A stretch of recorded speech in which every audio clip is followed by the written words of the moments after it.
I don't know.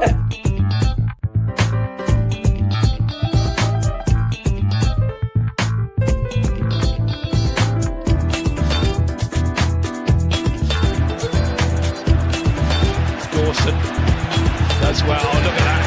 Typical Craig. Here comes playing. Oh my word! Absolutely magnificent.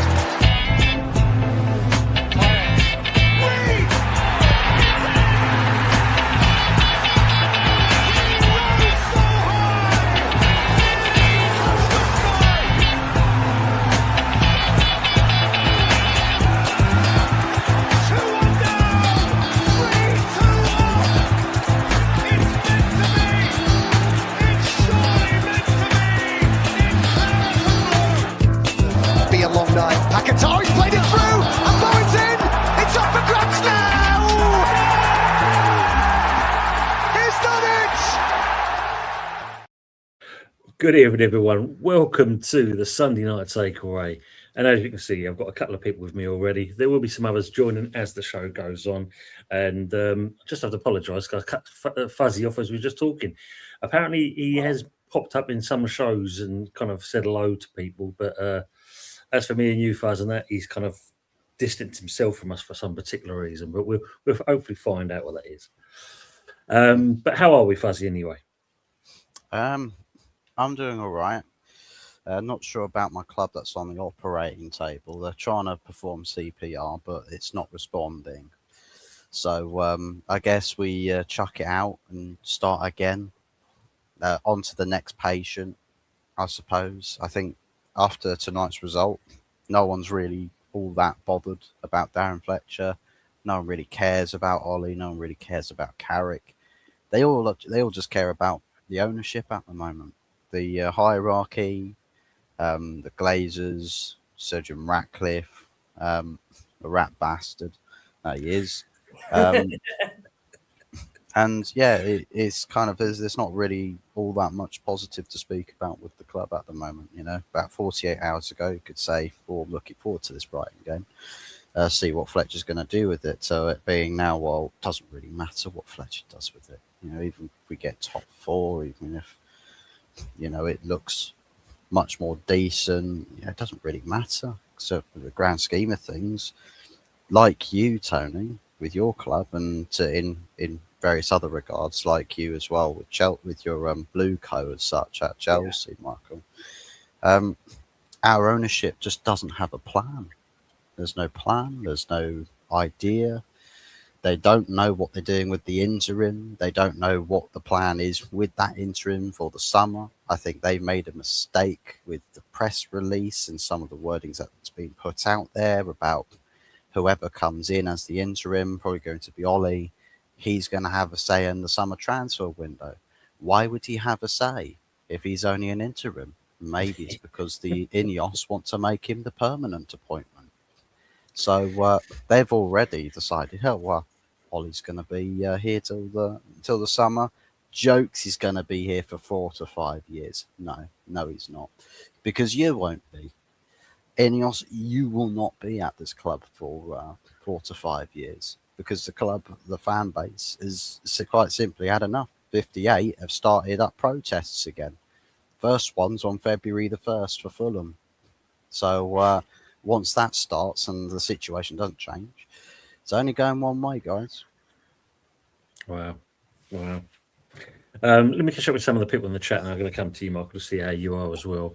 Starting off with Fresh. Good evening to yourself. He says, "What's going on here then?" Well, it's been a while, mate, and it's good to see you in here. And we will go over certain bits and pieces, not just with West Ham, but obviously with the other clubs and the other people that can be joining us as well. Steve, good evening to yourself, mate. Evening, fellow Hammers and Heathens. And good evening to Harry, Coxie and Fresh. And he says, "Good evening, all you beautiful people. Come on, you Lions." Big up to Matty as well. Big up Tony in the chat. Monkey and Cox. Everyone's saying hello to each other, which is always nice. Thank you, Harry. Inter 1, Napoli 0 at the moment. And that's Fresh says here, respite at last. Small Aikens and all that. Yes, we can only hope and pray that this could be the turning circle for West Ham, but I'm not hoping holding my breath on this one, that's for sure. GP, good evening to yourself. 2026, love that. Harry saying, yeah, Mayers and Jimmy play well today, and Tatty gets his first of many. Let's hope so as well. Daz, missed you early on today, but good evening to yourself, mate. Hi, all. Yo, GP again. And Harry saying, GP, you're all through. Happy New Year. And a chat called Tatty the Timu Tevez. Timu Tevez, Tatty. You know. That's there. Mayer's birthday is this coming Friday, so happy birthday to him as well. And while they're saying hello to each other, Michael, how is your good self? I've been all good. I mean, in terms of Chelsea Tont, it's never a dull moment. It's like a fairground ride, and you never know what's going to happen next with this club. I mean, yeah, New Year's Day, the first day of the transfer window, we say goodbye to the Poundland Pep, or well, Pep disciple. And then we have an interim manager for 2 games, and then we bring in Liam Rossigna.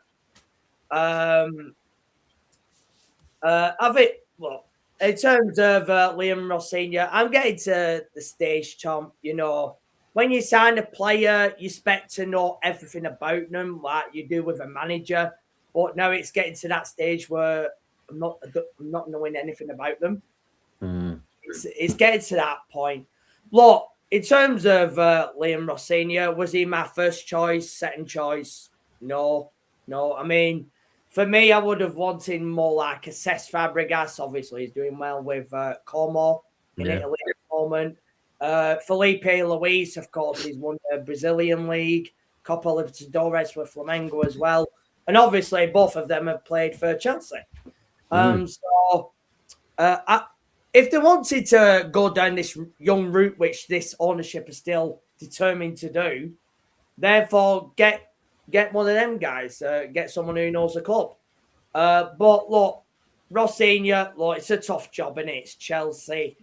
I mean, you know, of course, he's not going to turn it down. I mean, no young manager turns a club like this down, do they?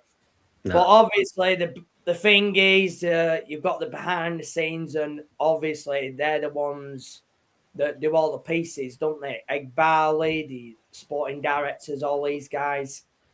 And obviously, there's a negative aspect within the social media on Rossigna.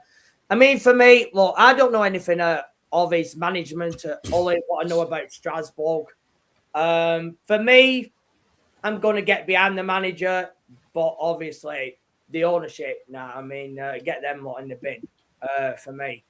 But it seems like some people are finally saying it, Tom. Are they going to stick by it? That's the question for me, because we've seen this all before. I mean, obviously, Fuzzy, Man United, it's the same for you. They've done it in the past, and then they're not consistent with it. These protests. I mean, look, we got the win at the weekend, and then obviously Arsenal on Wednesday, League Cup semi-final. I mean, I wanted to change a manager anyway, Tom, because I was checking out under the previous one the team selections, leaving certain players out. Reece James in midfield. I mean, fair play to Reece. He's not done a bad job in there, considering, even though it's not his actual normal position. But the previous guy, tactically, he was inept. I mean, 1-0 up and you bring on a central defender or a right back when you want to win the game. You don't do that. I mean, yeah. Obviously, that stems back to these that have spent 1.7 billion, haven't they? So we've not had class players, Tom. We could have had the Victor Osimhens, the Rafinhas, the Jules Koundés of this world, and Donnarumma. Look, he was a bargain for Man City, and then we go and waste it on 49. Yeah, this is true. Right. Let me just catch up with some of the other chat, and then I'm going to bring someone else into the actual thing as well. as Matt's saying there, I think that's harsh calling him the Tibu Tevez, but we'll see. Everyone's being there.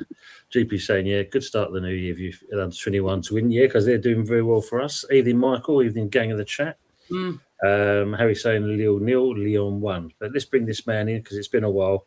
But he's doing some good stuff as always. Good evening, Jez. How are you, mate? Hi, guys. How are you all doing? Yeah. Good. And yourself? Yeah. Nice day out today at Fratton Park with the wife. Yes, I heard. Yes, yeah. Yeah, it was. Weather was terrible, awful, wet, cold, but yeah, no, it was a good day out. And first time I've been to a game with the wife for 28 years. There you go. How about that? Wow. Was she conducting the chants in the away end? Oh yeah, she was large. No, we weren't in the away end. We were in the north stand, which was you got a metal fence there, and that's where the Milton end is. That's where all the Arsenal were. So we were pretty close to them. That was a great day out. Thoroughly enjoyed it. My first FA Cup game since 2016 when we lost at home to Watford 2-1, and a certain Welbeck scored that day to bring it back to 2-1. So yeah, it's a good day out. Thoroughly enjoyed it. Highlight of the day, though, Tone. Highlight of the day. Yeah. We went to a kebab shop, right? And I had salt and pepper chili chips, and she had a chicken wrap with peppers and chili sauce. So I'll tell you what, the food was fantastic. Bang on. That's what you want, isn't it? You don't mind. That makes the day even better, especially on the way home. Something nice like that. Brilliant. Words of pitch saying, evening, Tony, Fuzzy, Michael in the chat. Man United needs CPR, Matt saying. Good evening, usual. Evening all. And evening, Fuzzy, Mickey and Tone. Thank you, Harry, as well. Big up to Woody Wanderer. Leeds are staying up, he's saying. Yeah, I think you are, mate. You're looking pretty safe in that. And this guy has got a channel as well, so if you've got the opportunity, go and see what he does and do the usual stuff as we always do. Share, like, and subscribe. And everyone's saying hello to each other, which is nice. Harry's asking, have you stopped coming to West End Network? That BBC chick left them and went to Hammer's chat. There you go. And good evening to Gemma as well. Thanks for coming in. Evening, Hammers, in the chat. Evening to yourself. Evening to Pierre Latom.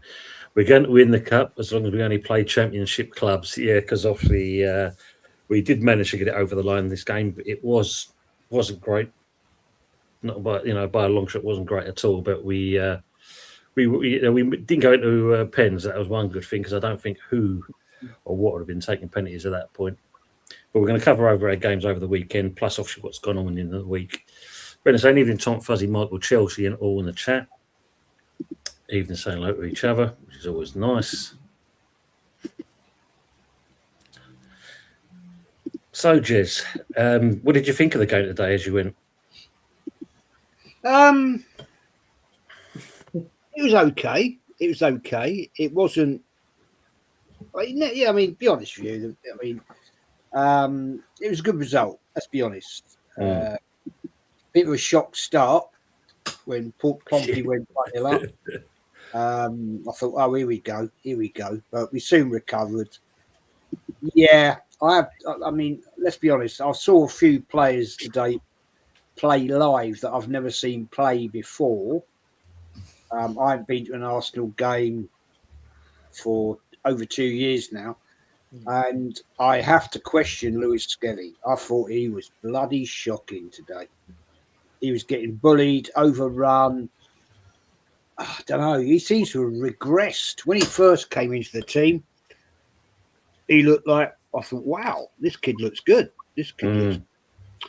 But in contrast to that, and this is always my concern with Arteta, the young lad Salmon come on, right, to replace Gabriel, and I thought he did a very, very good job. I mean, the game was over. The game was dusted. Yeah. But I thought, fair play. But my worry is, Tony, right, we see this happen. And Wary, I thought, had a decent game today. First time I've seen him play live. But what does this manager do to these players that they suddenly regress? Because I don't know, worries me. I thought Jesus was a waste of space. Yeah, I mean, can't knock Martinelli. He redeemed himself after that nonsense the other night. Yeah, can I come on to that? I called him out for that big time. Yeah, it was. Yeah, it's a good result, but let me be respectful. I would expect us to beat Portsmouth for their 21st in their division, and I would expect Arsenal to come out with a good result on that one. Maddie UK, man, what are you doing with that penalty? What are you doing? Yeah, see that as well. That was, yeah. What were you playing about there? I mean, even I could have scored that. But overall, thoroughly good game to watch. As an Arsenal fan, it was a great atmosphere in the ground from both sets of fans. If you've never been to Fratton Park, it's worth a visit because the Pompey fans are brilliant. They are absolutely. Yeah. When they come out of that chant, play up, Pompey, Pompey, play up. It's every single Pompey fan sings it, and it's brilliant. I had guys next to me. Guys sat in the right in the quadrant next to the fence at the Milton end, and this fella before the game, he said to me, he said, "Oh, hello, mate. Haven't seen you before." I said, "No." And he said, "Oh, you're not from around here, are you?" I said, "No." He said, "You're a gunner, aren't you?" I said, "Yeah." And he went, "Oh, have a nice game." And we shook hands, had a chat and all that sort of thing. But it's very hard watching your team in the FA Cup winning a game and you can't go. You've got to just sit there and go. Yeah. Like that. You know what I mean? Yeah, I've been there. I know that one, especially with the Sunderland, when we went to Sunderland at the time. I know that one. But let me just kind of cover this part where we just brought up the player. Obviously, yeah, Martinelli's redeemed himself. But midweek and that, what was going through his mind? You know, at the end of the day, there's professionalism in sport. And you see a player down with that, you know, we could all see he wasn't kind of play acting or anything like that. There was something serious going on there. And, you know, you've got to wonder what goes through these players' minds sometimes to try and push him off the pitch. As he, I mean, you know, because obviously it's come out today that he's out for the rest of the season now. Is it the fact of, you know, Martinelli's actions exacerbated that part of it as well? Because it possibly could have added something to it.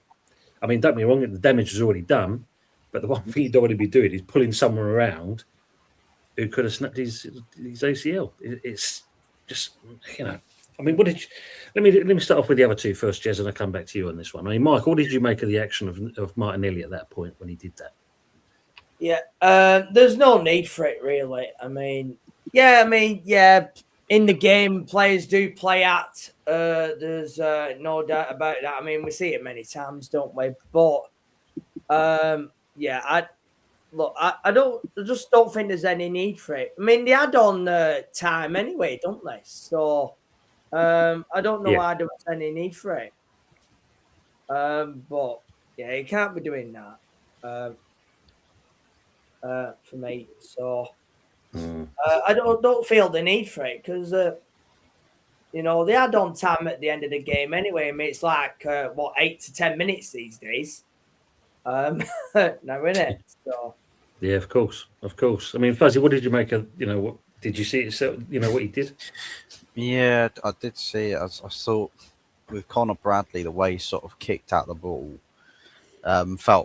looked almost like he'd maybe pulled a muscle or like done something with like the bits around the back of the back of the knee joint.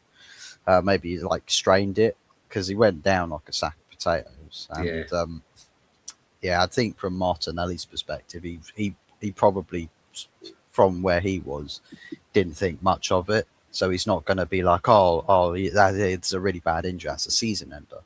He's just thinking, Connor Bradley, right? who's gone down on the edge of the pitch, you sort of see him edging slightly towards the pitch again. But then again, that's probably Connor Bradley in absolute agony for what's just happened. Now he's having to undergo surgery for it. So I think it's probably Martinelli looking at it like, oh, this guy's just milking this. Yeah, what a bitch or something. And then he's gone like, look at this. He's calling back on the pitch. Oh, screw you. So, yeah, I just think probably not fully aware of what the actual situation is. But then again, if you're a football player, you're not winning a game. Sometimes you're just like, oh, look at this guy, dragging himself back onto a pitch. I mean, we've seen it before. Someone goes down on the edge of the pitch and they look at the pitch and they go, I'm just going to move myself back on. And they go, oh, now I'm injured even more. Like they do that sort of thing for simulation purposes to waste some time. And maybe there's something in that Arsenal dressing room where it feels like, oh yeah, no, Liverpool aren't coming here for a win. They're coming here to, to not lose. So I think there's probably a lot of contributive factors to it where a bit of frustration's probably boiled over. But yeah, I find it hilarious, some of the commentary reaction where it's like, oh, if that was, I reckon some of the Liverpool guys should go over and proper smash him in. Like, I'm thinking, oh, all right, mate. Gary Neville's just like, yeah, I'll go drop him or something. He's like, okay, chill, Gary. Like, Wow. We get it. Your secret love affair is Arsenal Football Club, but come on, go and smash into him or something. Like, come on. But yeah. Yeah, there is that edge to it. I mean, it's, let me just say, like, Troz here first. He goes, I'm really angry, so I'll try and be quiet. I know, mate. I've just seen some of the comments you're saying on there. But yes, we know where we are at the moment, Troz, that's for sure.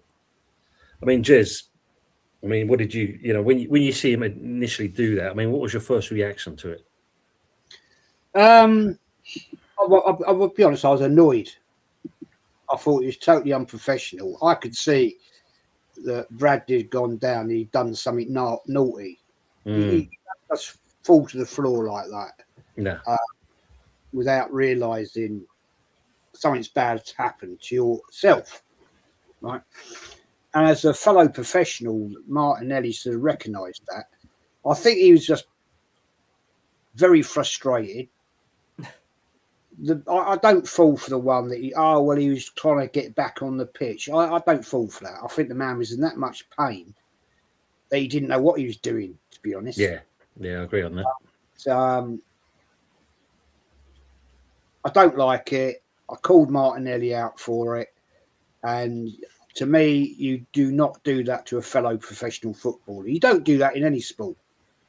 Yeah. Right? If you've got a fellow competitive player, right, who's gone down in a bad situation, you don't do that sort of thing. And the fact he threw the ball at him. Yeah, that was the other thing as well, wasn't it? Yeah, he did that first. He was like, come on, get up. Yeah, what's that about? I can imagine if that happened to Martinelli, he'd still be crying today. And let's be honest, he's feigned injury many, many, many, many times. That's the truth. So I'm not falling for that. And sorry, I got called out of it on my show about it, and I don't care, because at the end of the day, it's just not what you do. It's a matter of showing respect. Unfortunately, guys, this game of football is gradually losing all respect amongst its own, and it's a great shame, but I'll leave it. That's true. The thing is, like you said, the sportsmanship is what you should expect anyway, and that's from grassroots up to the Premier League and things like that. And to do his actions there, okay, he apologised afterwards, but I can understand he wants to try and get a result. He wants, you're pushing for the title. You can understand there's that side of it, but you've also got to look at the fact of, if you can see he's reacting. And as you said, I think either way, which way Conor Bradley turned, there was pain. So of course his natural reaction is, if I go, Jesus Christ, let me go, no, that's just as bad. And then Martinelli trying to, first of all, throw the ball at you and then try and yank you off is not exactly the decent thing to do, that's for sure. I think he's lucky, mate. You know, you could, if you really wanted to go to the nth letter of the law, what he did was actually violent conduct, throwing the ball at him. Now, Yep. I've seen players get sent off for that. Yeah, yeah. We all and have. that's it, yeah. I've seen players get, kicking a ball at an opponent, and get sent off for it. So I think he counts himself bloody lucky. He only got a yellow card for that. And that's very true because it is dissent. I mean, I'm going to cover dissent that was shown today in the Man United game. We'll cover that in a minute. Let me just catch up with some of the people. Big up to Iron Disciples, where we're saying we're a good championship team. Yeah, we are getting there.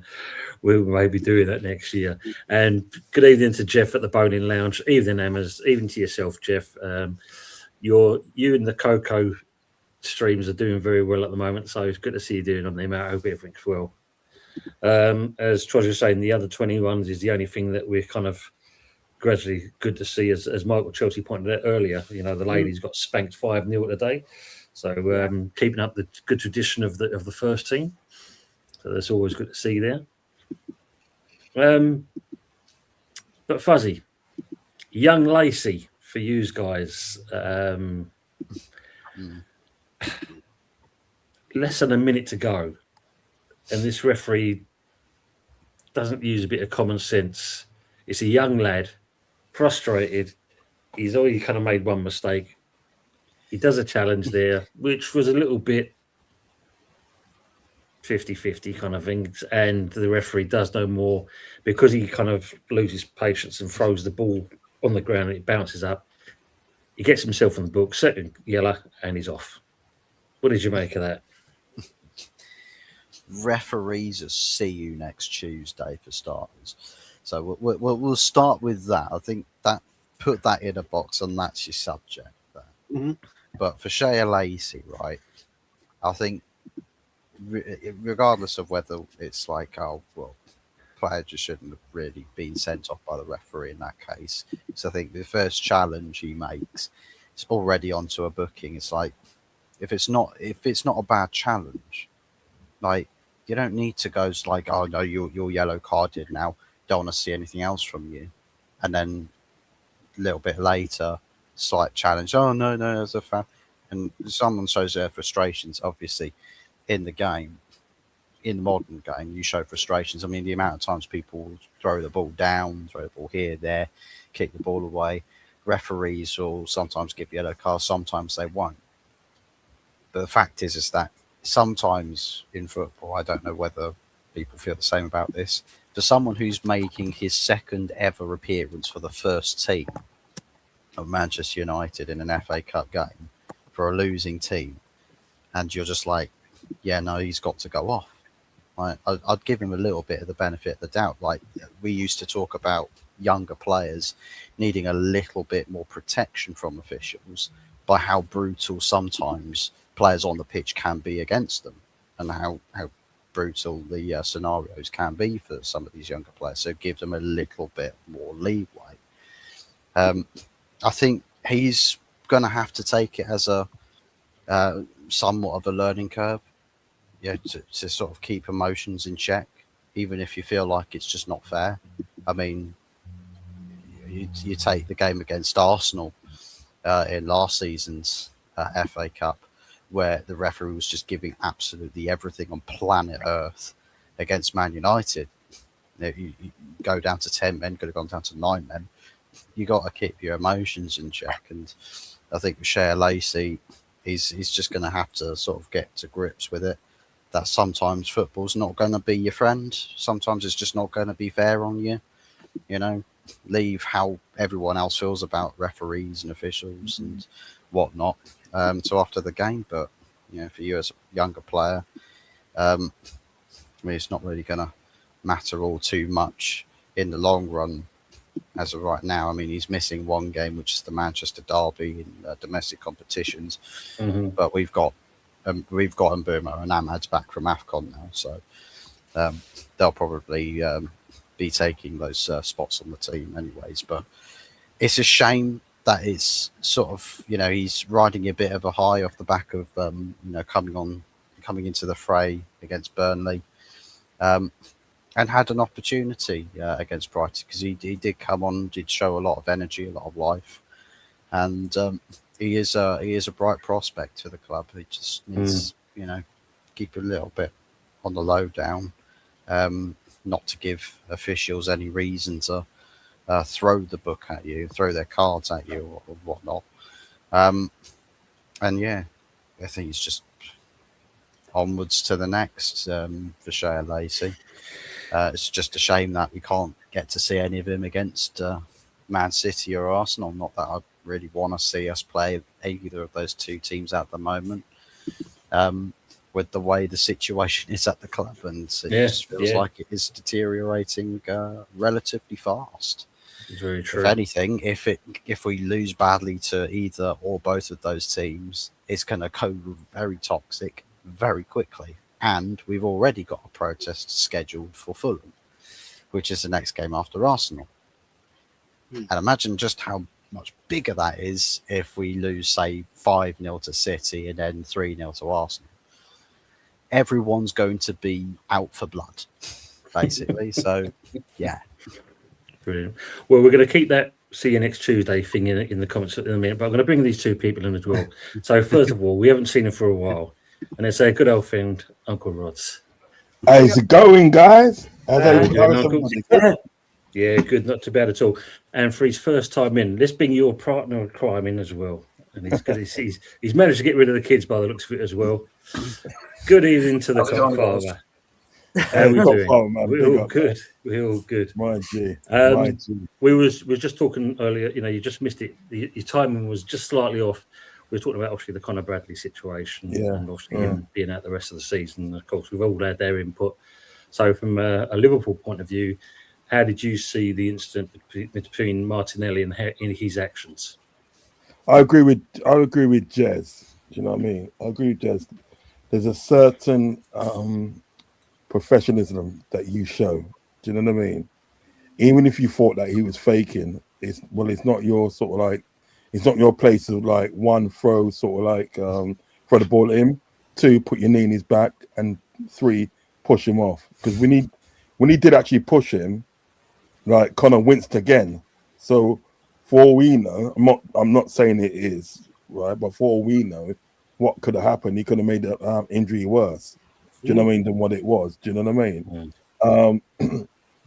And I suspect if a Liverpool player done that to sort of like Trossard, even Martinelli and stuff, it would have been sort of like it would have been a different matter. Do you know what I mean? All hell would have broke loose. Do you understand what I'm getting at? Yeah. There's just, to me, at the end of the day, there's just no need for it. Let the referee sort it out. If you think he's wasting time, let the referee sort it out.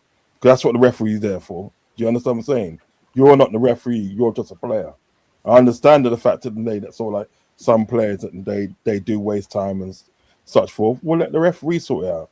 It's not your place at the day to start roughing up a player when everybody can see it, and the way he fell, he kind of jarred his knee. Do you know what I mean?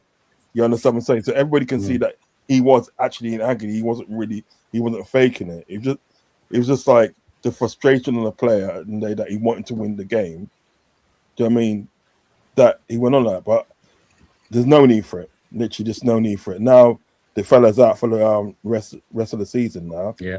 Do you know what I mean? I got no time for that. If that was a Liverpool player that done that to sort of like an Arsenal player or Man United player or Chelsea player or whatever it may be, I'll say the same thing. There's no need for it.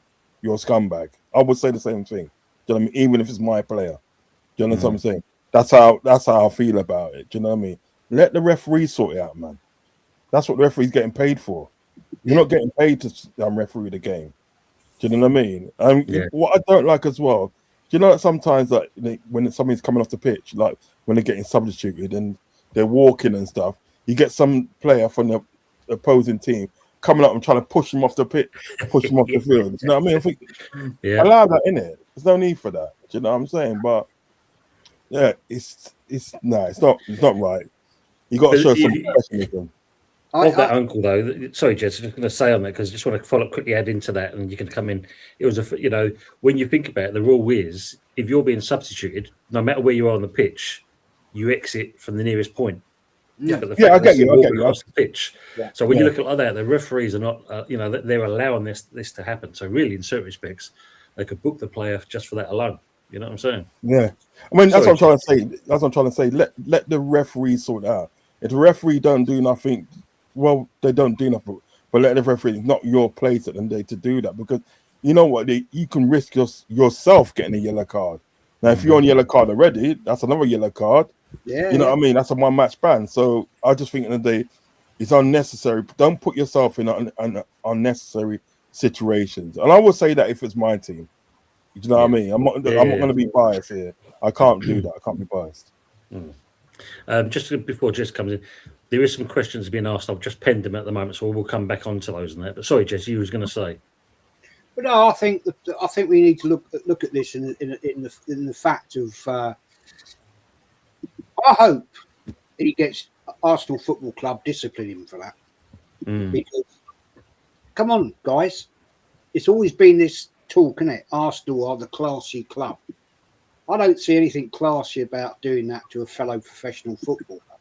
And as Uncle Rods has just said, how do we not know that nonsense made that injury worse? Yeah. And I totally agree with what you said, Uncle Rods. If that had been Saka, right? Can you imagine the outpouring? Oh, you just finished his season, or if that had been Declan Rice. Can you imagine the outpour? Oh, you just ruined the season for Arsenal. People have called me old, Jez, you're just old fashioned. No, I'm not. I've got a standard. I've got a standard of discipline in football. And I think it was a wrong thing to do. And Martinelli was very lucky. He didn't get a red card for violent conduct. Even people say, "I will throw in the ball at another player." Yeah, well, I've seen players sent off for kicking the ball at another player. Yeah. Whether they're injured or not. And you can get, if that referee's got the ump that day, you get a red card for it. But I'll leave it there, and I think he should have a serious discipline for that. The problem is, Jez, you know full well, as Arsenal fans, you've got a reputation as it is. You don't need a player adding more ammunition to that.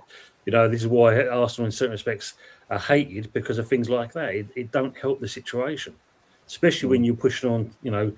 All right, today and that you're still on for the quadruple, but doing something like that, it just kind of dampens what could be a good season for you guys. You don't need that to be hanging over your heads. No, totally agree. And the thing is, let's not forget, guys, this is not the first time he's done that. Right? He's done this before, where he committed a foul, got a yellow card, went and chased the player down, took him out, he got a red.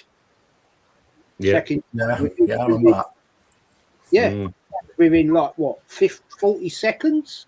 Yeah, right. He got a double yellow and a red. Off you go. So he's got a little bit of the old red mist coming at that time, and he needs to learn. Yeah. No, exactly. Good evening, Joe. Freedom Sounds, or that West Ham channel. Good to see you. Hermanson seems to have settled in now. Well, it was a different opposition, probably more he's kind of level, I'd say, than anything else and stuff like that. Just going back onto Fuzzy's See You Next Tuesday box. Thank you very much, GP. The Forest game, the referees in there in the second half, I don't know what went on with this referee, but I mean, he was bad enough with both teams, but in the second half, he suddenly become, in certain respects, and I know some people might not like hearing it, he become the 12th man for Forest, because there are certain decisions, like for instance, the VAR interjected this rule, the Somerville goal, the so-called, there was an offside.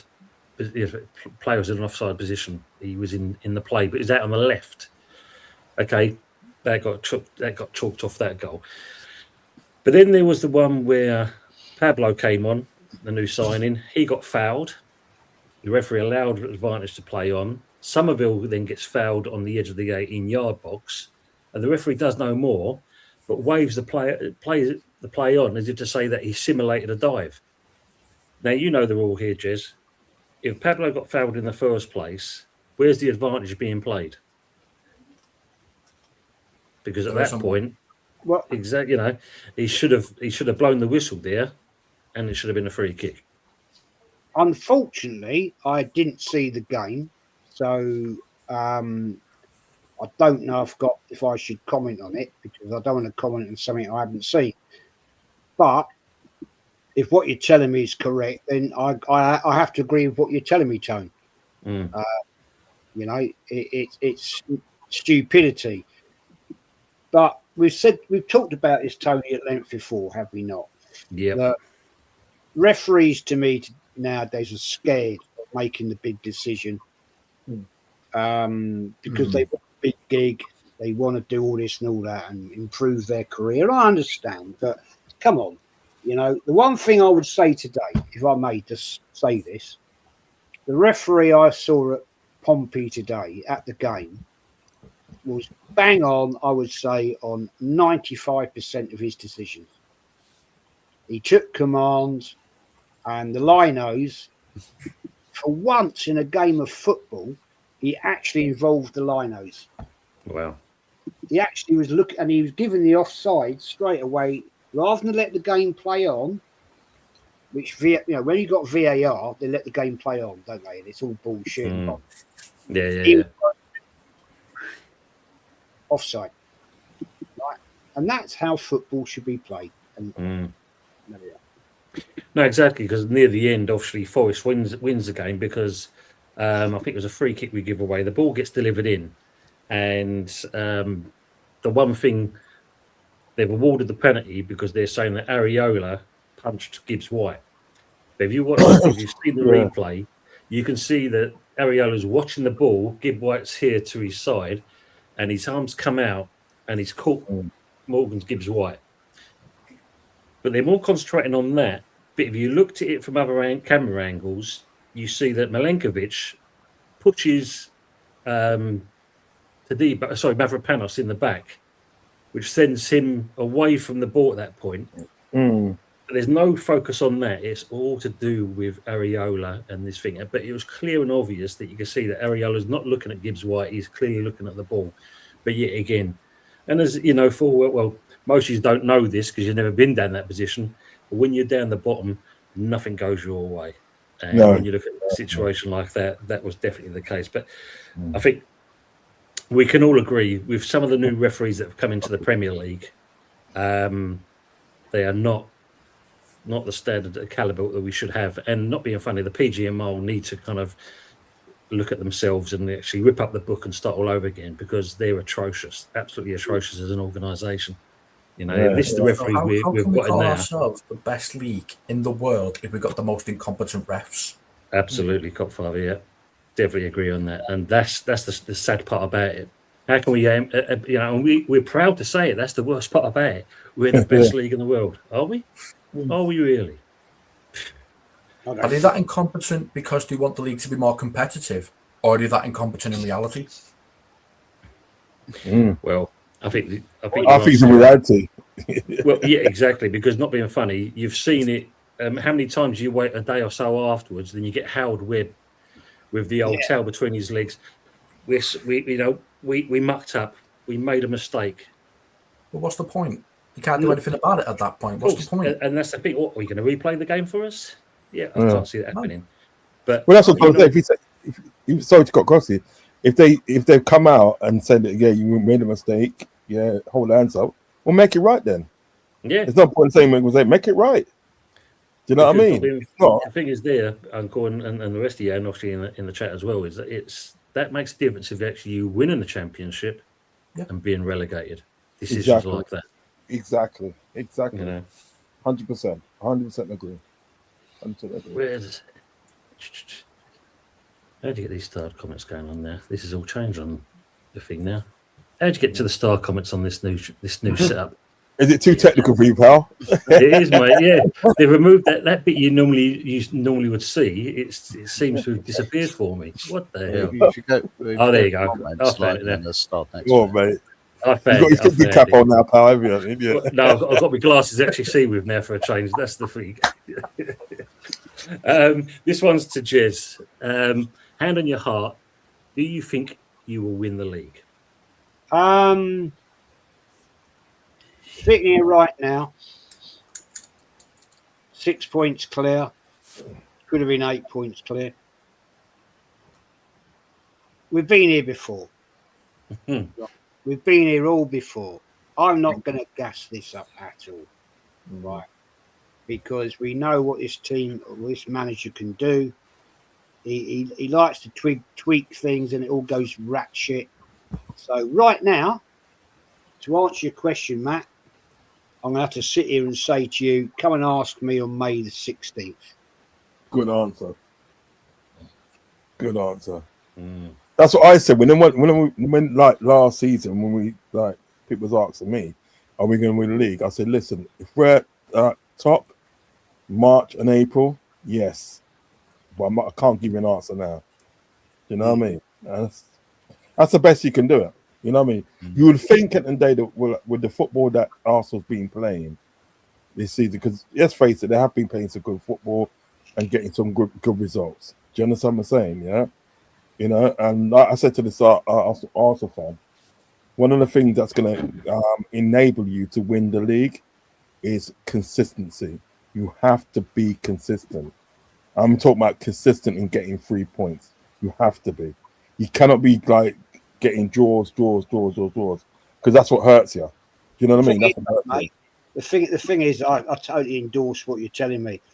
If that game today, I was at the game, right, down in Pompey, right, 3 of them goals were from set pieces.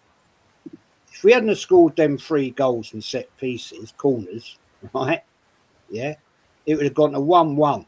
It's gone to extra time, possibly penalties. So I don't know any team in the Premier League that has ever won a season on set pieces. Tell me, anybody in the chat or anybody here, you tell me how many attempts on target did Arsenal have from open play? Yeah,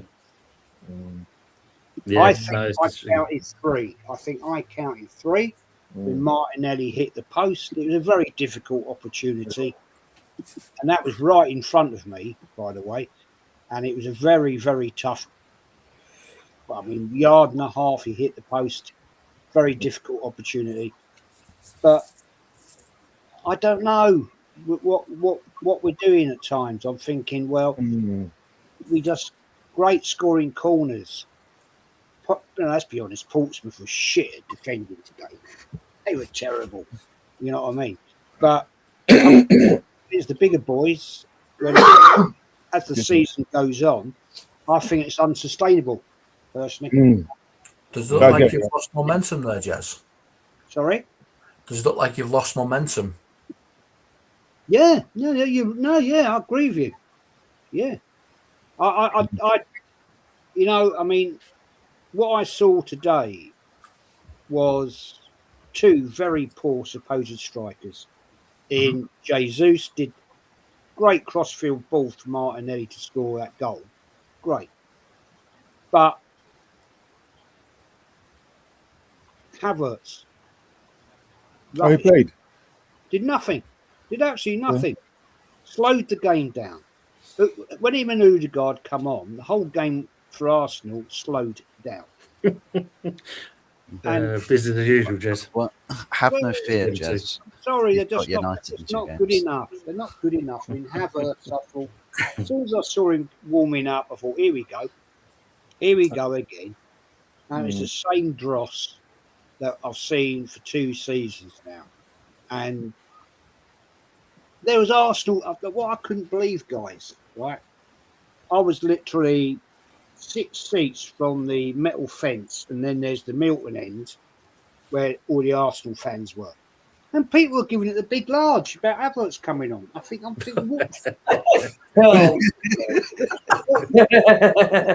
have you been watching? And I'm looking at I'm sitting there looking at him. And this fella sat next to me. The wife's here, and I'm here, and this fella next to me, who was a Pompey fan, and he just I was an Arsenal fan, and he's a really nice guy. And he said, "Are you happy about this one then?" I said, "No, not really." Not really. And he went, he said, "Do you think he's going to change the game?" I said, "Not a cat and hell's chance."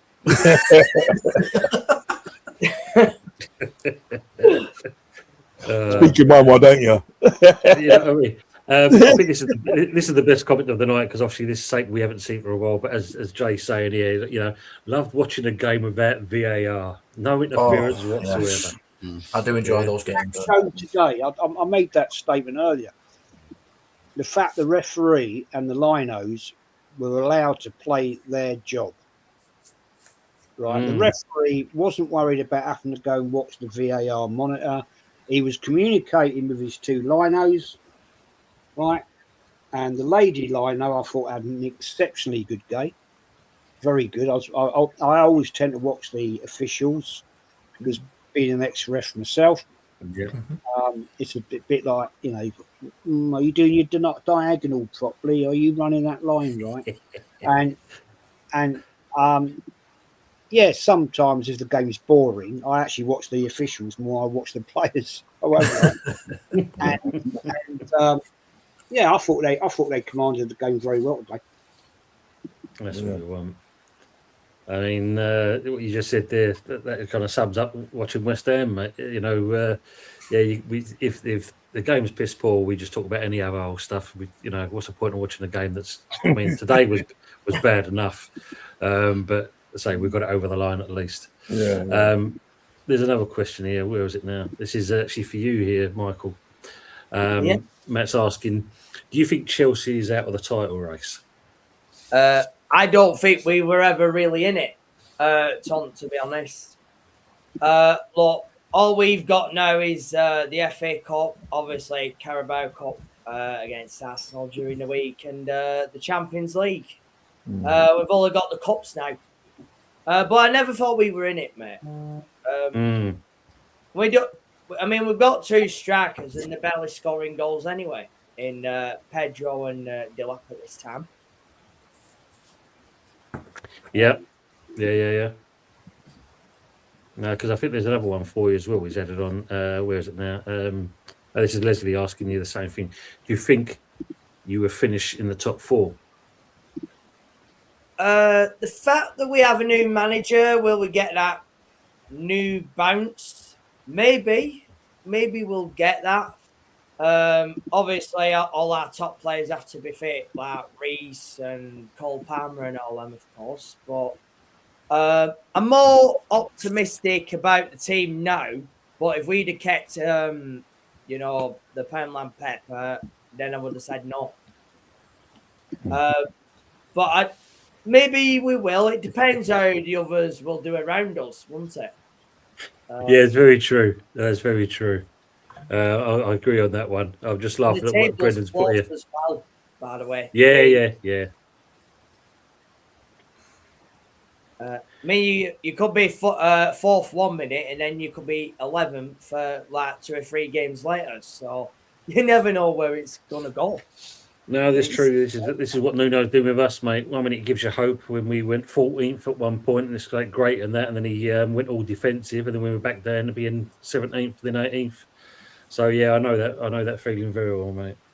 Great one from Brendan. This is what Tom will look like in about 15 years' time.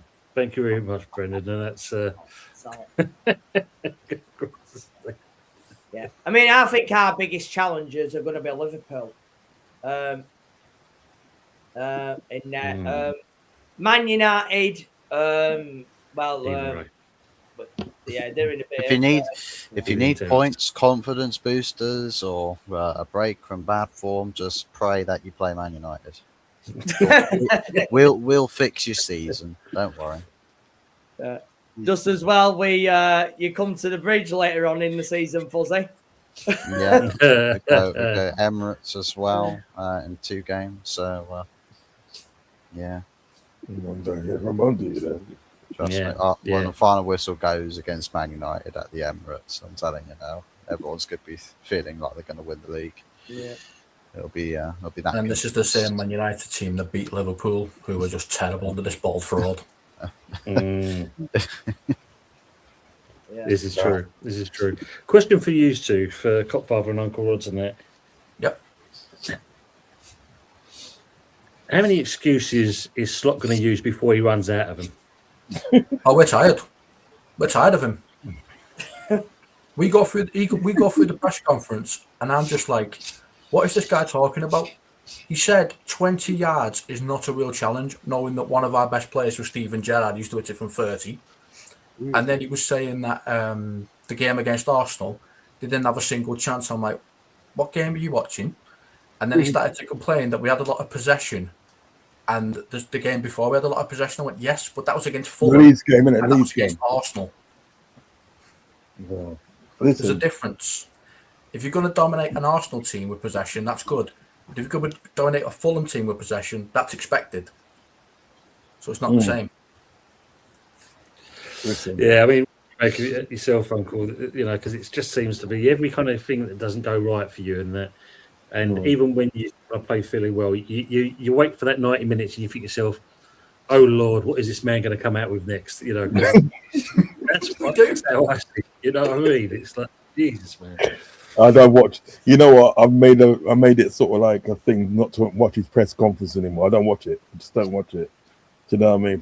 For the time he talked about the chances thing, but hear what I said from the beginning. I told you guys this. Didn't I? I told you, Tony, and I told you, Hot Fuzz. I told you from the beginning. I did not want Arne Slot in the club from the beginning. Before he even put pen to paper, I said I didn't want him in the club because I said it in there. He's not good enough for Liverpool. He's not good enough. And like what it is now, at the end of the day, a lot of people have come back to me now and apologising to me now for what they said before. Do you understand what I'm saying? I said to him, I told you at the end of the day about this guy. Do you know what I mean? And it kind of like annoys me that I'm right. I'm not happy. It annoys me that I'm right because of the fact that at the end of the day, right, my team that I've supported for over 40 years is being affected. Do you understand what I'm saying? Yeah, man. You know, he's just literally at the end of the day, he's got no clue at certain times. You know what I mean? I thought, you know what? I literally, didn't I tell you, Cockfather? I literally thought we was going to get battered against Arsenal. I thought Arsenal was going to batter us. Do you know what I mean? You know, I said I was on a stream with a Nigerian guy, Tony, that I've known for a long time. You know him, Jez, don't you? Lives out in Finland. Arsenal supporter. Yeah. So I was on a stream with him because me and him go way back, and I said, "Listen, if it goes past 3, if you lot score more than 3, yeah, right, or you're gonna score like 3 goals in there, I'm turning it off, mate. I'm turning it off. I had us down to lose about 3-1 or something like that. Do you know what I mean? I thought we were gonna get battered. I mean, I should have won no smash and grab. Yeah, but then obviously, you know, more different than what it was. But I've never rated this man, this head coach. I've never rated him because I just don't think he's got the right minerals, as it was, to sort of like to coach something like Liverpool. No. I wouldn't even send him to Arsenal. No. That's it. So I wouldn't even send him to Arsenal. I would not even send him to Arsenal. I just don't think he's that. No, I just don't think he's got a clue. So the mere fact of what's happening now is happening, right? I kind of thought that was going to happen. Do you know what I mean? So I'm not surprised. I'm just annoyed. Literally annoyed. Yeah. Wouldn't you want to send them to Arsenal? Manager can do. Because you're trying to derail them, right? No. You're trying to sink Arsenal Football Club, you say. No. Don't shit stir you. Mank. Don't shit stir. I'm not unleashing Slot on Arsenal. They don't deserve that. No. Listen, at the end of the day, I just think, no, he's not good enough in the day, and I think, you know, no, I wouldn't send him to I wouldn't even send him to you lot, bro. I wouldn't even send him to Man United. Yeah. You know what I mean? West Ham, I don't know, but then I'm joking. No, but he's just not good enough, you know what I mean? But he won the Premier League. That's the interesting thing. I know, but you know what it is? You know what it is, Jez, right? This is what it is, right? The team that he had, right? You can arguably say, right, the previous season, they should have won the league. Because remember the day they was top in January. It's only been the fact that the day that Klopp said he was leaving, and then after a time, the momentum went. So you could arguably say that team was supposed to win the league. Now, when Ali Scott come in, you notice at the day he didn't make any changes to the team because what it was, he had Chiesa. Chiesa hardly played. Do you know what I mean? So he's literally played with the same team that was contesting last season. Do you understand what I'm saying? So I'm not saying that I'm not saying that it was dead easy for him, but I said it was a lot more easier than what it was when Klopp come in to Liverpool. When he had to sort of like change up the team over a long period of time. Because remember, he had to do it bit by bit by bit by bit. Then when he got into the top four, he was constantly in there. Do you understand what I'm getting at? It was a process. You know what I mean? But this guy had these people, and that was ready to fire all four cylinders. It's just ready, literally, it's just ready. Do you know what I mean? Then you got the new manager bounce as well. Do you know what I mean? Isn't But I it get also what you're the case that Salah was having a breakout season and just scored as many times as he wanted to straight away? Wasn't that just really big part of it as well? Salah was just amazing that season. And that's symptomatic. That's symptomatic of like when Klopp won the league that season. It was like people like Salah and Mane and Trent, you know what I mean, that were having breakout seasons that just became unplayable. So they won that league at the day in record numbers. Do you understand what I'm saying? Yeah. All right, fair enough. At the day, it was just like Salah that really had the breakout season, but the rest of the lot done their bit. Like people like Luis Diaz done their bit, McAllister done a bit, Jota done their bit. Do you know what I mean? You know, and we still had Trent. Do you know what I mean? You understand what I'm saying? So it became at the day a lot more easier for him to actually do that. All he had to do really at the day was just remain consistent. Just remain consistent and hold on to possession. And he done it. Do you know what I mean? But like we'll come back on something on that. Yeah. The super chat. Like he's saying, good evening to Pepsi, and he's saying $4.99. Thank you very much, sir.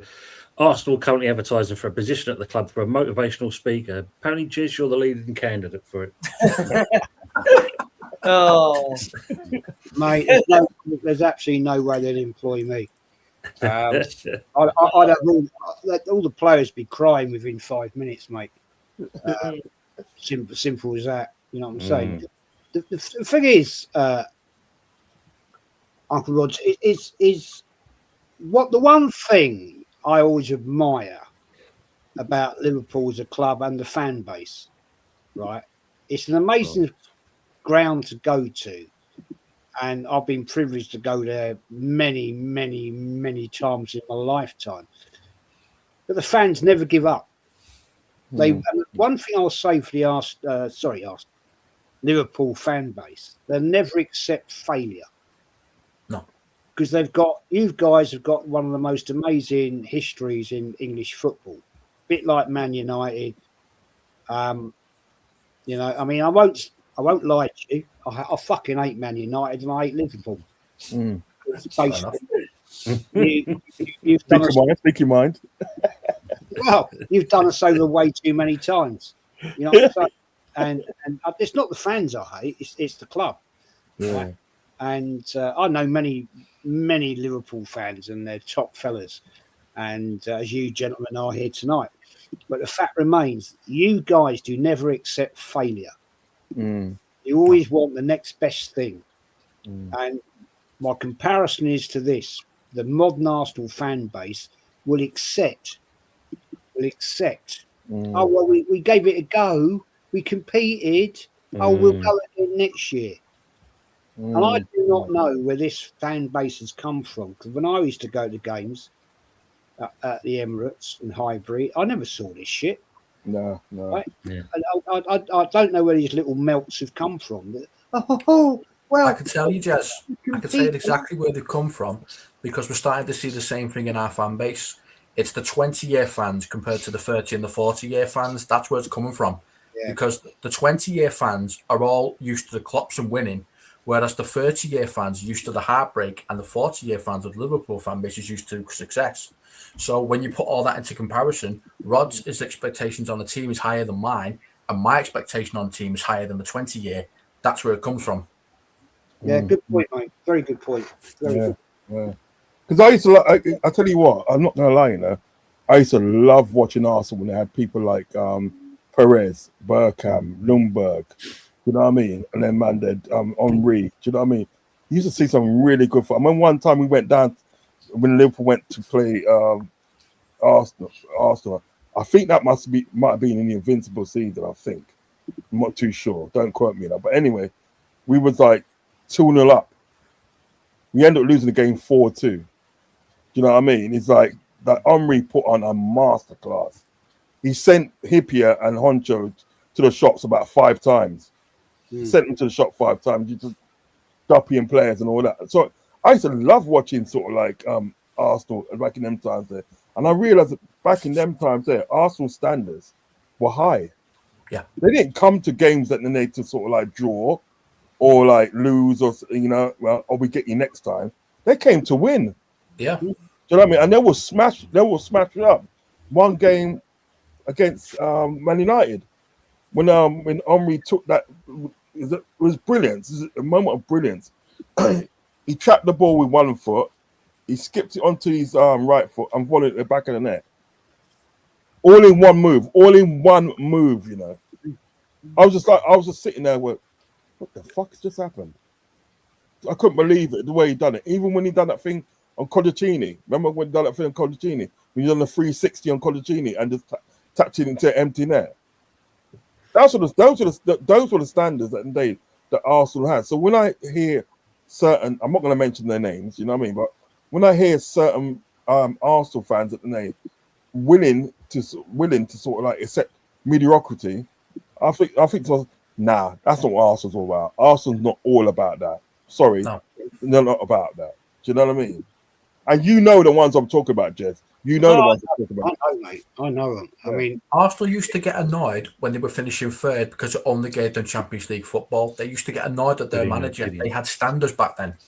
yeah, fact. I mean, when I was walking from Fratton Station today, down Goldsmith Way to the grounds, there was a gentleman in front of me, and I went, "Fuck me, that's Sol Campbell." Right, and over the road there, walking down the middle of the road was shut. He stopped and he talked to a couple of people, Pompey fans, may I say. And I went out, I said, "Mr. Campbell, pleasure to meet you." And he went, "Hello." And I said, great player for Arsenal." "No," he said, "you're a gunner." I said, yeah, come down and watch the game today, FA Cup, blah, blah, blah. He had a little chat with me for 3 or 4 minutes. Fucking Arsenal faithful, right, are walking down, not one of them recognised him. Wow. Yeah, the Pompey fans, right, walking down, called him, getting a selfie and getting an autograph, whatever, because he won the FA Cup with Arsenal and Pompey. Yeah.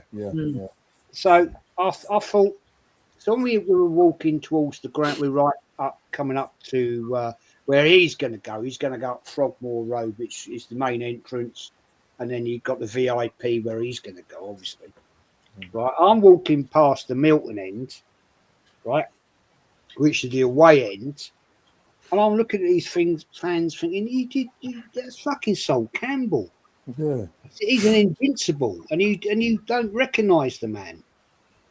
You know, he's not hard to miss, is he? He's about 6'4" and like an alarm door. Yeah. And I'm like, seriously?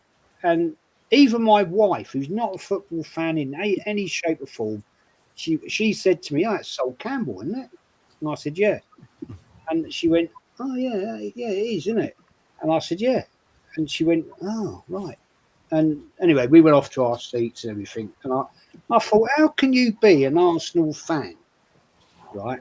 And there's so many of them kids there today in their 20s. That's wrong of me to say kids, isn't it, when they're in their 20s? But to me, they are kids. Even to me, pal. And they don't recognise an icon of the club, Sol Campbell. You know what I mean? And I'm like, I was embarrassed. I thought, I had to go and talk to him to say, actually, look, I am an Arsenal fan, right? I recognise you, and, you know, nice to meet you, mate, and move on. But Jesus, honestly, this club, mate, is dusted. Well, funny enough, Jez, you did that show the other day, didn't you?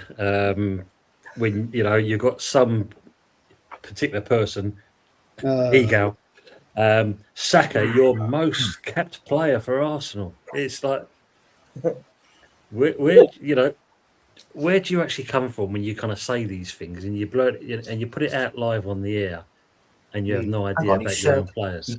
He said Saka is the most capped player for Arsenal. Yep. No. I watched it live. And I was like, I actually went. I had to replay it to think, have I just heard that right? and he come out with like Saka's Arsenal's most capped player, and I thought, you what? Well, he's got you what? And I'm like, what? I'm not having that.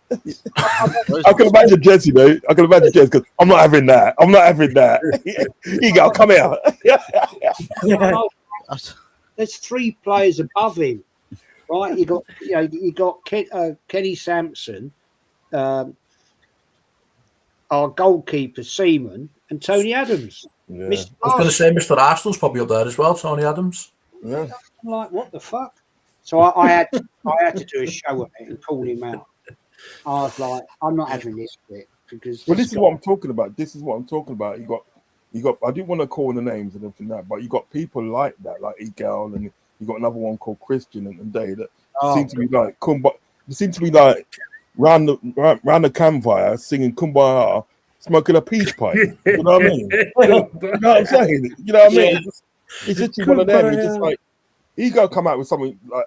He go come out with something one time and I had to just rewind it and listen to it again. He said something like, it's not about winning trophies, yeah.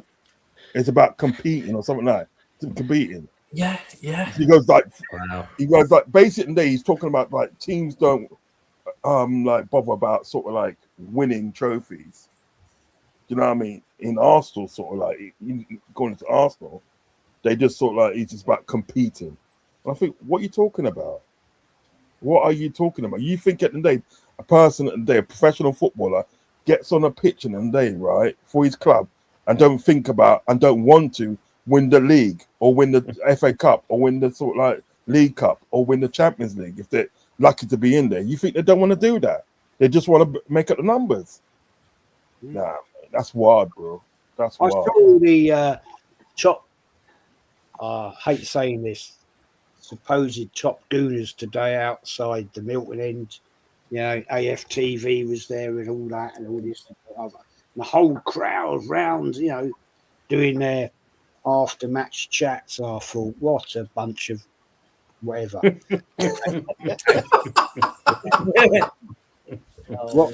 What? No, exactly.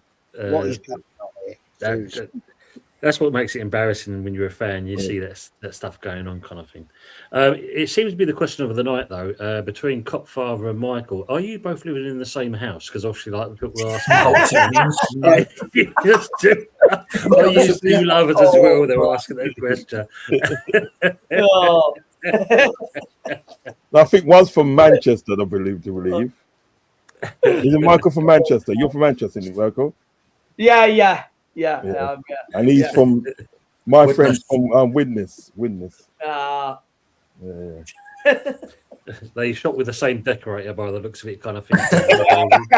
He decided to put his piano on the left. Because Kenny lives in that house as well. That's true. That's right. Yeah, Kenny lives there as well, Jez. I'll tell you something. I think they need to see that designer. The designer's kind of making a living, robbing people, doing the same place. Oh, man. They could be brothers, couldn't they? Yeah. We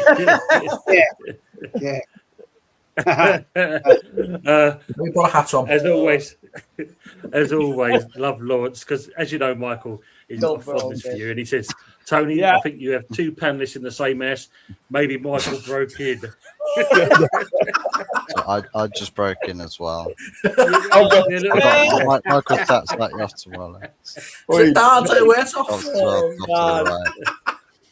I would the change question is, my right, who's back, making man, the teas? Sorry, I was going to say, I would change mine, but I know Jez loves that picture behind me.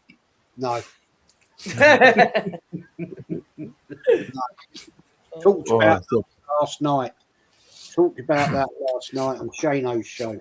No, Uh, no, yeah, no, man, it is. never. In a Oh, million. man. Never got over it, Tone. Never got over it. I know, mate. I know. We've had this conversation, but yeah, you know what I mean. So looking at Arsenal and Chelsea coming up as the game, Premier League fixture. That's going to be an interesting one. I mean, do you fancy your chances there, Michael? New manager bounce, as Uncle said earlier. With Rafinha. Maybe it'll work in our favour. Obviously, Reece, Cole Palmer, Trev didn't start in the game yesterday. Maybe that would work in our favour. Obviously, Estevao had some minutes in that game, didn't start. So maybe he'll start in that game. Obviously, it's at Stamford Bridge. So it depends on what the atmosphere will be. Because obviously there is protest being planned on Saturday, which is the Brentford game. So it depends how the atmosphere is in the crowd. Can Arsenal take advantage if Stamford Bridge is not as warm? So, I mean, that's another thing as well. But look, I think now we've got a new manager. I think we have more of a chance against Arsenal than what we would have done before. But obviously, look, they're riding high, top of the league. Look, they're all in 4 competitions still. But obviously, as Jez said earlier on, in terms of the Premier League, Arsenal have been there before, and we have seen it many times. And Arteta, he has his favourites. As well as with Rossini, he's only had 1 match, hasn't he? So we don't know who his favourites are so far. But from what I've seen of him in press conferences, and it's rare that I listen to a press conference, it does look like he's going to give everyone a chance. So that's kind of good. At least he hasn't said trust the process so far. So that's coming. Yeah, I'm hoping it ain't fuzzy, but yeah, I mean, when the losses start racking up. yeah, I mean, but we'll see, won't we? Look, I'm going to give him 10 games to find his feet, and then I think we'll know more about him after them 10 matches. Then we'll see where we are. But for me, look, in terms of the season, it's got to be about top 4 now. And obviously, we're going to be against these 2 guys down here, I reckon. And we've got a long rivalry with Liverpool, haven't we? To say at the least.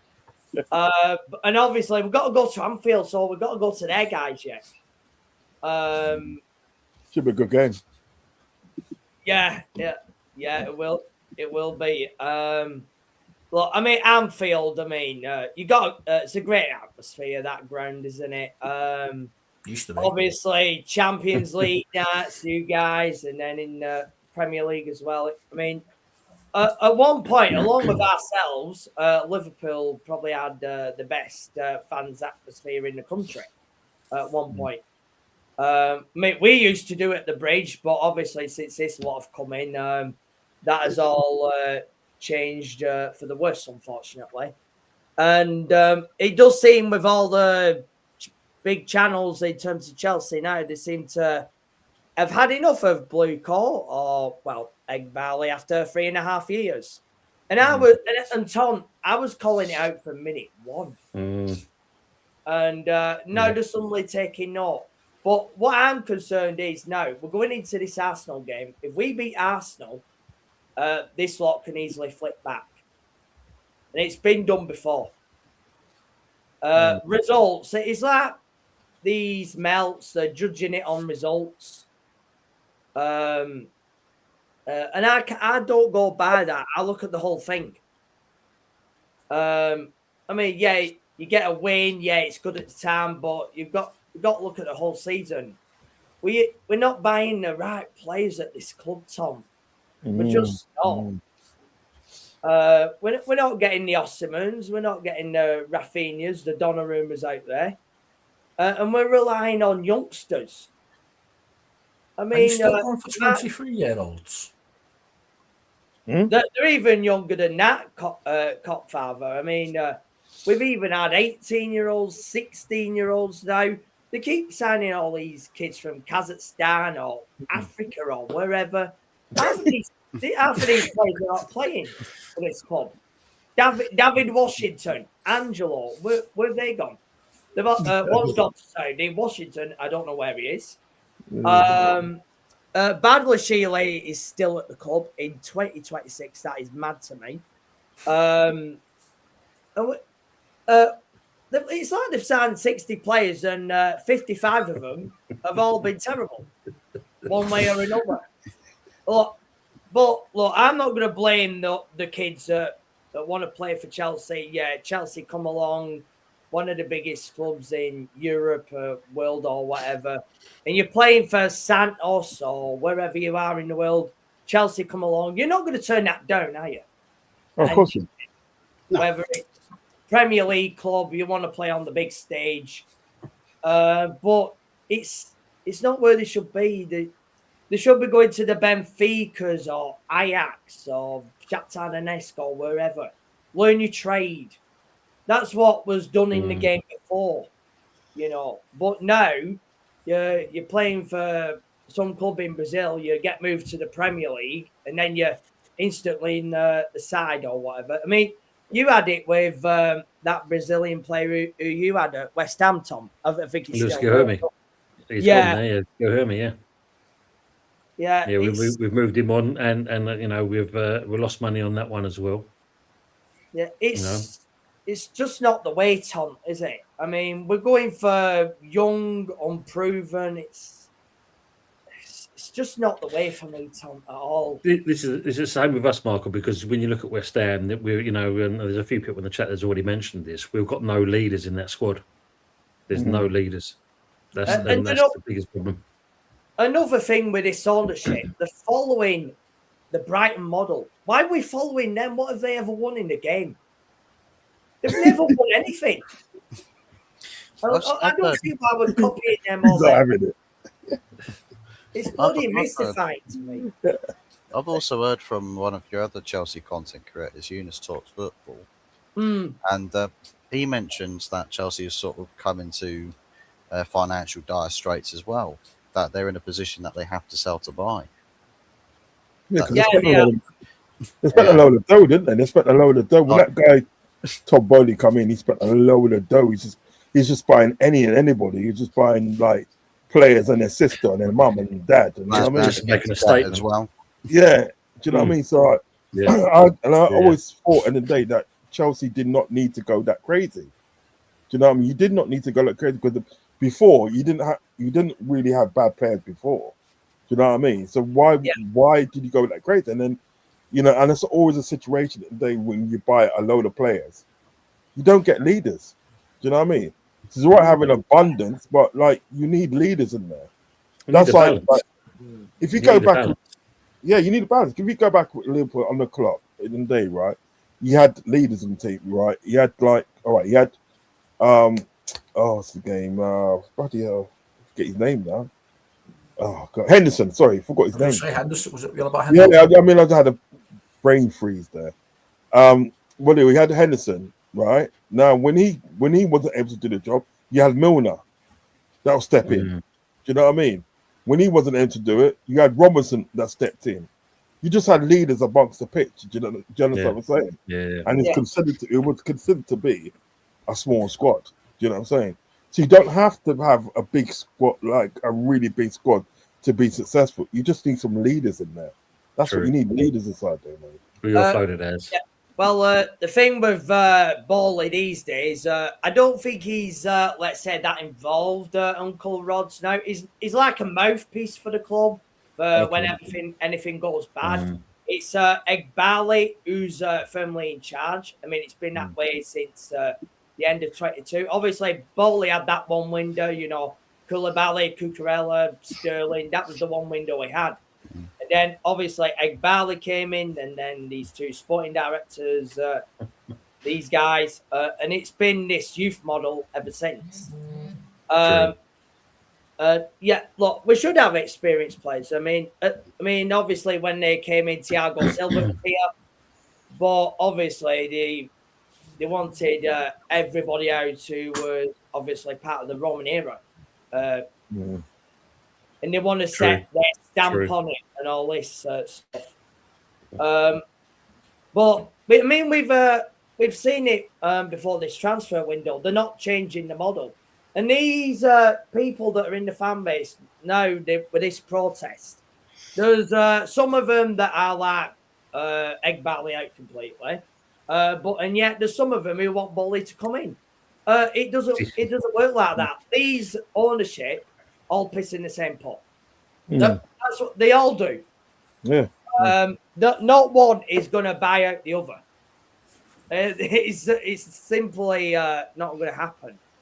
Let me just interrupt you. We're going to come back onto that because there's something about West Ham that kind of alludes to what you're kind of talking about as well, funny enough. But big up to Lawrence as well for the super chat. And he's saying, thank you, Tony, for the watch along and the show. We West Ham will never give up. QPR Tatty is your daddy, he's saying there. So, yeah, fair play on that one. Thank you much, as always, Lawrence. There is a question on here for you, Uncle, and Copfather, you can also ask this as well. Do you want Paqueta? I think he's a decent player, you know. I think he's a decent player. I think I would take him. I would take him. Oh yeah. Yeah. Okay. Yeah. Well, the interesting thing, apparently, you might have some competition because apparently Spurs are now also interested in this player as well. So we'll get him then. Well, yeah, exactly. Because they would have come in with apparently a miserly offer between 22 to 25 million pound for it. He's never going to go for that amount of money. You know, well, I don't know. With our chairman, Uncle, I don't know. He you know, Kudos was sold for less than his release clause. How much did he go for? How much did he go for? Went for 52 in the end. Okay. And he had an 85 million. 85 million release contract. Oh, I see your point. I see your point. 52. So when you look at something like that, but yeah, Spurs, you know, they've already got Kudos, which is obviously is now injured as well. So there's that one, and of course Rice went for fairly decent money, but again, I think they could have easily paid a little bit more for him. But he's had more injuries at Arsenal than he ever did his whole entire career at West Ham. Tell me a player that hasn't, Tony. Oh, mate, I mean, what's it, over 100 players now injured now, Jess? Something like that. Yeah, Paqueta's decent, I reckon. Paqueta, he's a decent player. I would take him. Do you know what I mean? He's decent. I think he's decent. He's just, unfortunately, sometimes you watch his performance, he's a bit in and out. There's certain times when he can be fairly okay, but the majority of the times he just does bang average stuff. And you've still really got to question him somewhere. I mean, like as usual, saying if Paqueta pisses off to North London, I really don't want to assume we're in some sort of trade, which no doubt, knowing Spurs, that's what they'll do. But going what Michael was saying earlier, it's suddenly come out of the woodwork now that apparently we owe £250 million. As Matt kindly said earlier on in the watch along, and that it's to do with the bank loans we've taken out and all this stuff, not so much with the assets and everything else. It's the amount of money that we've borrowed from the banks. So yeah, and if we do go down with there, as Troja's added on there, it'll go up to £300 million. We'll be losing. So that's what apparently that's a deficit we've suddenly got now. Shocking. Dear me. Shocking. Such a, as I say, such a good club like West Ham with a lot of good history. I'm telling you, you cannot deny the history of West Ham. Do you know what I mean? To see what's happening now at West Ham is shocking. It's shocking. It's this owner, mate, and this is the biggest problem. I mean, funny when you look at it, you know, we've got when you look at our owners collectively across the board. I mean, like, you know, if you look at Chelsea, it was more the government kind of got these Americans in, and they kind of take turns, like I said, you know, with the the current one is sitting in the background now because someone else is supposed to step up with Bowley, and that you've got obviously with Man United, you've got Ineos as well as the Glaziers. Obviously, the Cronkies, you guys have got KFG, and of course we've got Sullivan and Brady. Let that one sink in. There's Brady. They're turning and saying they want to stay in the Premier League for one more season. Let's stay in it for another year. That means we've been in it for 15 years. Are these bad as Gillette and Hicks? God, never. This is what you've got, haven't you? You've got that. So when you look at something like this, and the funny part about it, Copfather, is the fact of if Sullivan does sell up, it'll more likely be that it'll be an American concern that will take over West Ham. I think it'll be one of those, So the history on that one with your club, where that went. You know what I mean? Consortiums work in football. Because they focus on commercial before they start doing anything else. That's why it's taken our owners so long to actually start doing anything. They focus straight away on fixing the stadiums, renovating the stadiums, and then they start looking at transfers. So that's why it takes them 5 years to do something. Yeah, this is true. Anyway, Tone, on that note, buddy, I've got to bounce. Thanks, Jez. And if you'd like to shake your channel out, we will be finishing soon anyway because I've got an early start in the morning with the new job. Same, mate. But shake yourself out, mate. Shake yourself out, please, mate. So Jez's Arsenal 1967 is the show. And Tuesday night, I do the old school show with the old heads. Just waffle, talk the usual bollocks. And all about Arsenal. And it's always been a pleasure, Tone. It's been too long to be on here. It has, mate. Like I said, with a new job and that, it's taken a bit of a toll on with the streaming and that. But now I'm kind of getting into a pattern and I can fit them in. So, it's good when I can get to do one of these because obviously the Sunday night, as you know, we do like doing this one. Yeah, it's a good laugh. I like it. Fuzzy, good to see you, my friend. Michael. See you Wednesday night, mate. See what we can do in the old carrier bag cup, my friend. You know what I mean? One, buddy. Uncle Rod's, always a pleasure. Bless up, bro. Bless up. Don't know this gentleman. Copfather. Copfather. Big up. Good to meet you, my friend. Always a pleasure. You too, Jazz, mate. And don't keep breaking into Kenny's house. You know he'll get the cob on with you too. It's always a pleasure. He's a bit bigger than the pair of you as well. Well, he's Kenny Ken. He's a bit bigger than It's not so much Kenny to worry about, it's his missus. Anyway, Kenny's enough for me, mate. I think, yeah. Lovely. Thanks, Jez. Appreciate you being here. Thanks for your time. Take it easy. Man, just come on. And see you all soon, boys. Take care, Yeah, see you soon. Take care, Jez. You have a good one. That was Jez's Arsenal. Yeah, I mean, if you look at, funny enough, between what's left of us in the chat on the panel, I think each one of us could probably do with a new manager, but it's who it's going to be. Obviously, Michael, you've got obviously Liam. How long he's going to stay for is another thing. Exactly. Fuzzy, I think they're still a bit indecisive of what they're going to pick on that point. Who's going to be your actual, proper manager? With Ollie's at the wheel. How much dope did you smoke? That's your new lyrics. Oh man! And obviously with Uncle and the Copfather, slot for now. But who would be next? He'll be there till the end of the season. Unfortunately, he's climbed too high up the table. Yeah. I'll tell you I what. want Alonso to come in next. Tell you what, whilst you're saying new managers, we all could do with new owners that actually love and care about our football clubs. Oh, mate, that's a great point. That's one thing none of our owners have in common. No, that's a great point. They don't love our clubs. Great point. Yeah. A second. Before we go, I just want to say, because Steve Cox has put there, I hope they've kept the COVID cardboard cutouts for the upper tier next season. What was quite interesting today, because obviously when we played Forest during the week, The cameras panned around the London Stadium, and the amount of empty seats while the game was being played. And then the best part about it, West Ham come up with this figure that we had a full house. But the truth was, no, we didn't, because there were empty seats. Today, when I did the show, what was quite interesting was the camera only stayed on the lower tier. It wouldn't go up. It wouldn't show pictures of the upper tiers. So it's like, have the owners had the word, don't show that to people. We don't want to give the true secret of how bad we are at the moment because we've got no fans there. Interesting in that one. It's probably just David Sullivan and all of his pals just laying down along the seats.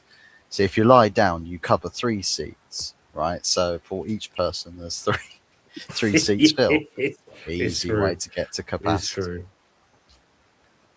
Here's one for you, Fuzzy. Damien's asking the question: what's your thoughts on what happened with the Amorim situation? With Amorim, it's sort of a situation where it's like, yeah, he did need the sack. He did need to go. But then there's a lot of the fan base that are saying, oh, but look at us now. Like, how do you feel now you Amorim outers? I'm like, well, actually, the fact is that you're crying about managers right now instead of looking at the people who appointed the guy in the first place without any intent of backing him. They backed Ten Hag, gave him 300 mil, and said, look, we're backing you. Gets sacked about 3 months later. Interim for a couple of games in Ruud van Nistelrooy, bring Amorim in. Turns out with Dan Ashworth, he was not a fan of Amorim. He was like, no, I think there's better people to go for here. Wilcox, another person who was, no, I don't like this Amorim guy. But Omar Barada said, absolutely full fucking steam ahead. Get this guy in. And, one thing led to another. Sir Jim Ratcliffe has tried to peddle pro-manager narratives, but then, we look at the actions off the pitch and it just feels like it's complete contradictions. There's a lot of quotes that Jim's come out with that we've got the receipts for in the fan base. He's he's just a complete and total bullshit artist. Nothing of what he said or promised has come to fruition. We're still not really any closer to this stadium project. They still need to buy out the land to get building permissions. And I don't even think they've got the handshake on secured funding for it because they want the help of the government to build this new stadium. So obviously, for Man United fans that don't seem to quite clock what that means, is if the government's putting money in it, they're going to want some of the dough. So the government will have partial ownership of that stadium. Therefore, it's not fully Manchester United's to own. So you've got Old Trafford currently. That is Manchester United's own. And you want to go to some brand spanking new stadium that you're going to give, it could be massive cuts to the government and to your local councils, whilst then the club take the other percentage. And that's what this ownership's truly holding out for. They're holding out for this stadium so that they can milk the club dry. And whilst we're down in Championship or League One or League Two, stinking the gaff up against Harrogate Town or something, they'll just still be making, hundreds of millions with tourist fans every season from attendance alone. Or they'll have some snazzy gear around the stadiums, facilities, and everyone will be hunky-dory with it. And the happy Clapper fans will be buying out the season tickets. They'll be buying their mates' season tickets. They'll be buying their granddad's season tickets, their dad's season tickets, all of it. So they'll be lapping it all up. But for the rest of us that actually give a toss about the club, we'll all just be left, wondering, is it worth switching on the TV to watch my club? Bloody and we're sort of right at the very start of this as well. And it's like with Amorim, is just another casualty. it was not good enough with what Amorim was doing, because every time with the manager, I always say, you got to make the best of a bad situation. You don't play into the angle that, oh, look at me, it's all going so terribly wrong. Let me just do things that are completely counter-logical for a manager's perspective. Like the substitution situation where you start a game 45 minutes, you hope and pray you get 1-2 goals into the lead, and all your subs you make completely screw up the game. And that's the situation we were in. So I'm in a position, Amorim needed to be a casualty, but the machine's still going. You need to kill the machine. And that's what I think the United fans are starting to get into their heads. Content creators, the size of some of the platforms that these content creators have got, they need to stop bitching about with each other and saying, oh, you're fake, oh, this is fake, you're fake. Mate, just give up on this dick measuring competition and just fucking go along with unifying the fan base and realizing the common enemy, not just with our club, but with football clubs in general. Just look at all the clubs that have got people at the very top that care. When they are the standard bearers and they care, the second they care, they actually care. What happens? They become successful. They start to build legacy. They start to build reputation. But with Manchester United, Chelsea, Liverpool at times this season, West Ham, the standards are through the floor. So when the club starts realising that standard, so do their standards slip. And they start falling through the floor. Then the fans follow. So the fans have to be the lifeblood of a club and keep the standards lifted. Which is why FSG are under pressure for a lot of the time to actually have to deliver something, because they know the second they really drop the ball, the Liverpool fans will go absolutely hell for leather against them. It's a shame for West Ham that they don't have as much frothing at the mouth to really brutalise against this ownership and bully them into doing something or bullying them out of the club. Chelsea fans are starting to get rowdy with Blue Coat because it's not just, oh, but we've got a nice young team, process guys. They're not buying into that. They've just come off the back of Roman Abramovich.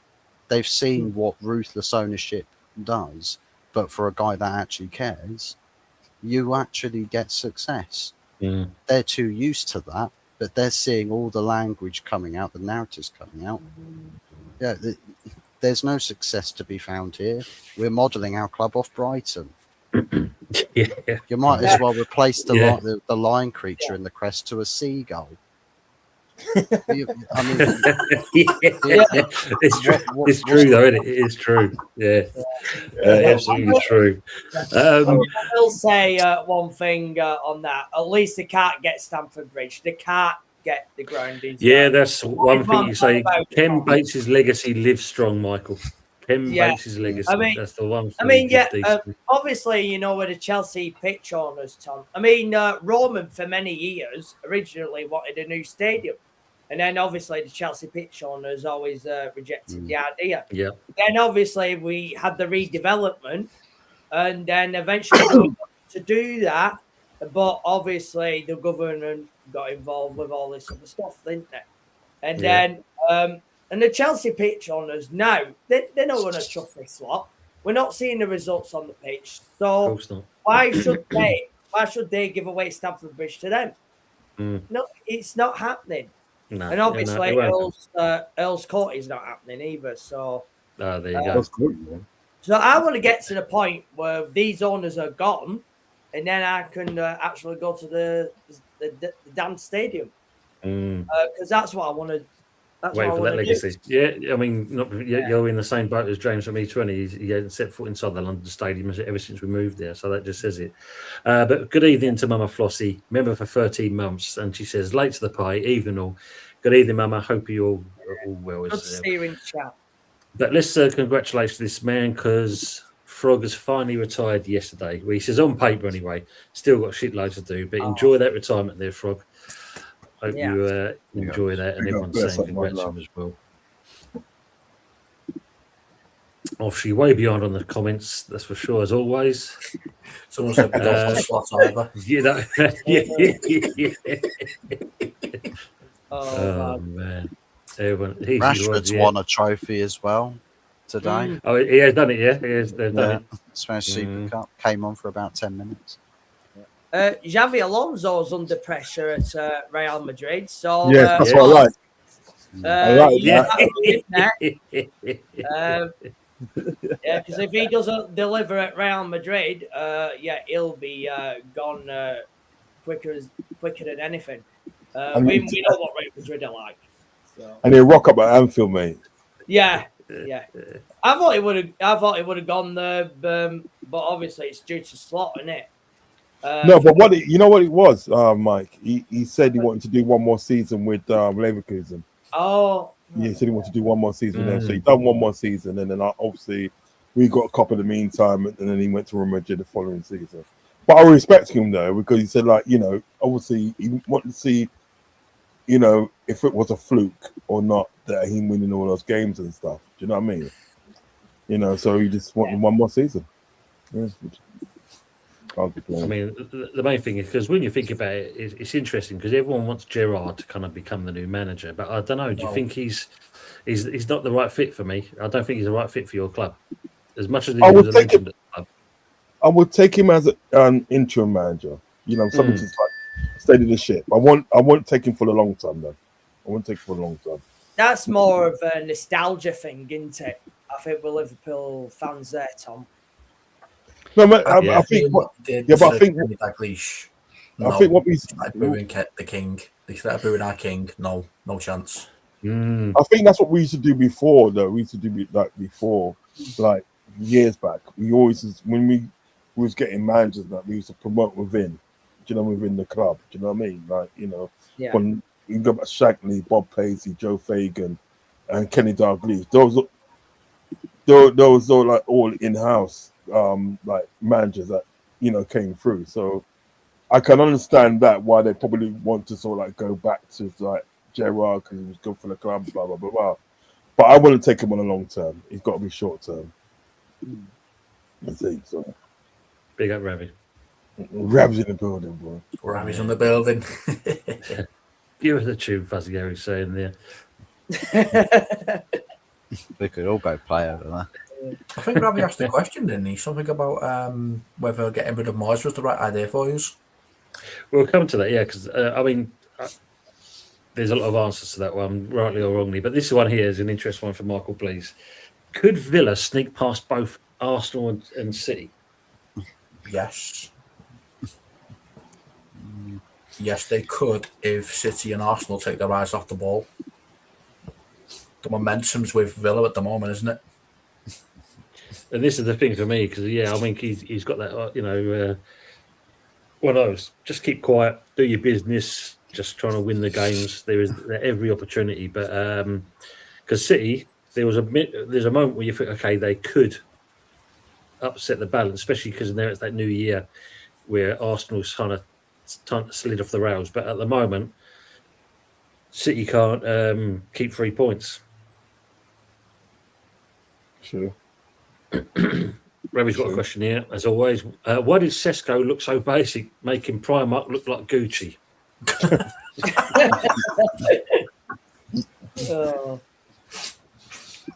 Well, to be fair, he's actually gotten into a habit of scoring a couple goals in recent days. I think Sogo's trying to actually feed the ball into your striker a little bit more. Unlike some other Swedish striker who's begging for a little bit of service. Can't seem to find it at the league leaders anymore. Yeah. I mean, Ravi's saying here, Liam Rosina has only scored 4 goals in his football career and as a manager never won 3 games in a row. Wow. Jesus. 6.5 year contract. 6.5 years. Yeah, 6.5 years. Yeah, Copfather, I'm not joking. We love death row contracts at Chelsea. Well, this not new anyway. 6.5 years. Wow. Soon they'll be calling you like Dr. Dre.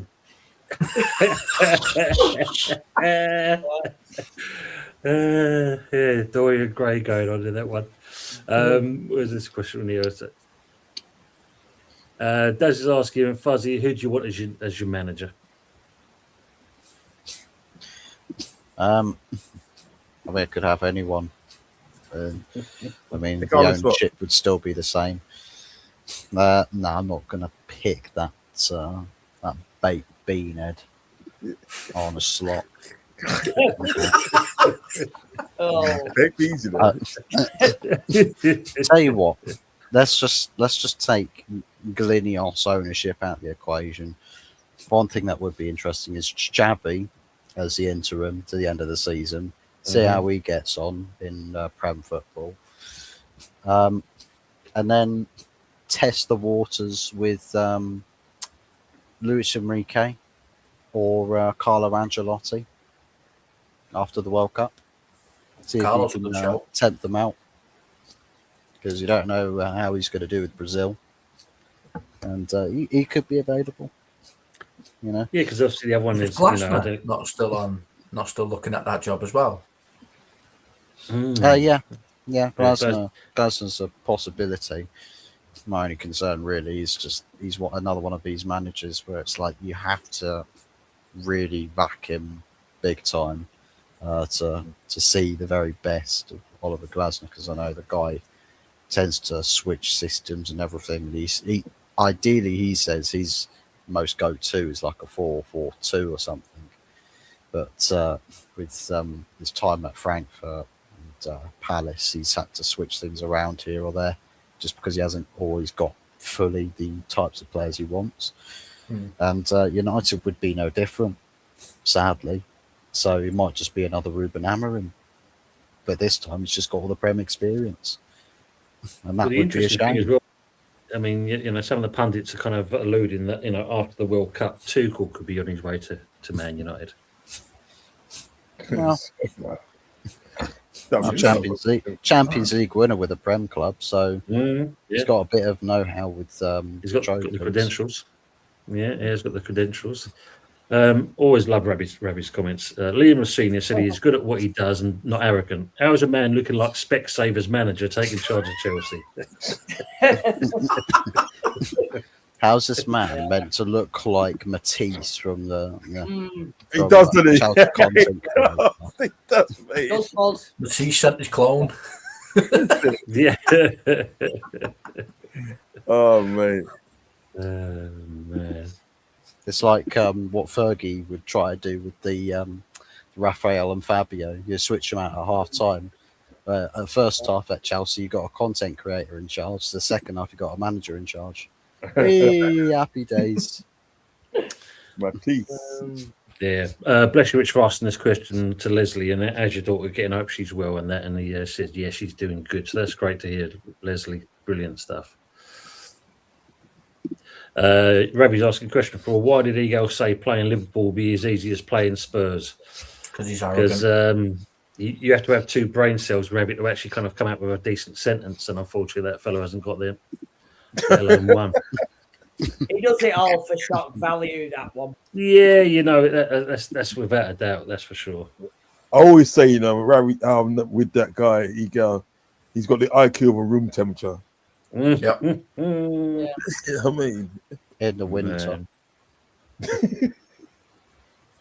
Oh, look at this one Ravi's thrown. He's saying Cole Palmer looks like he would leave and would join United as he does support them.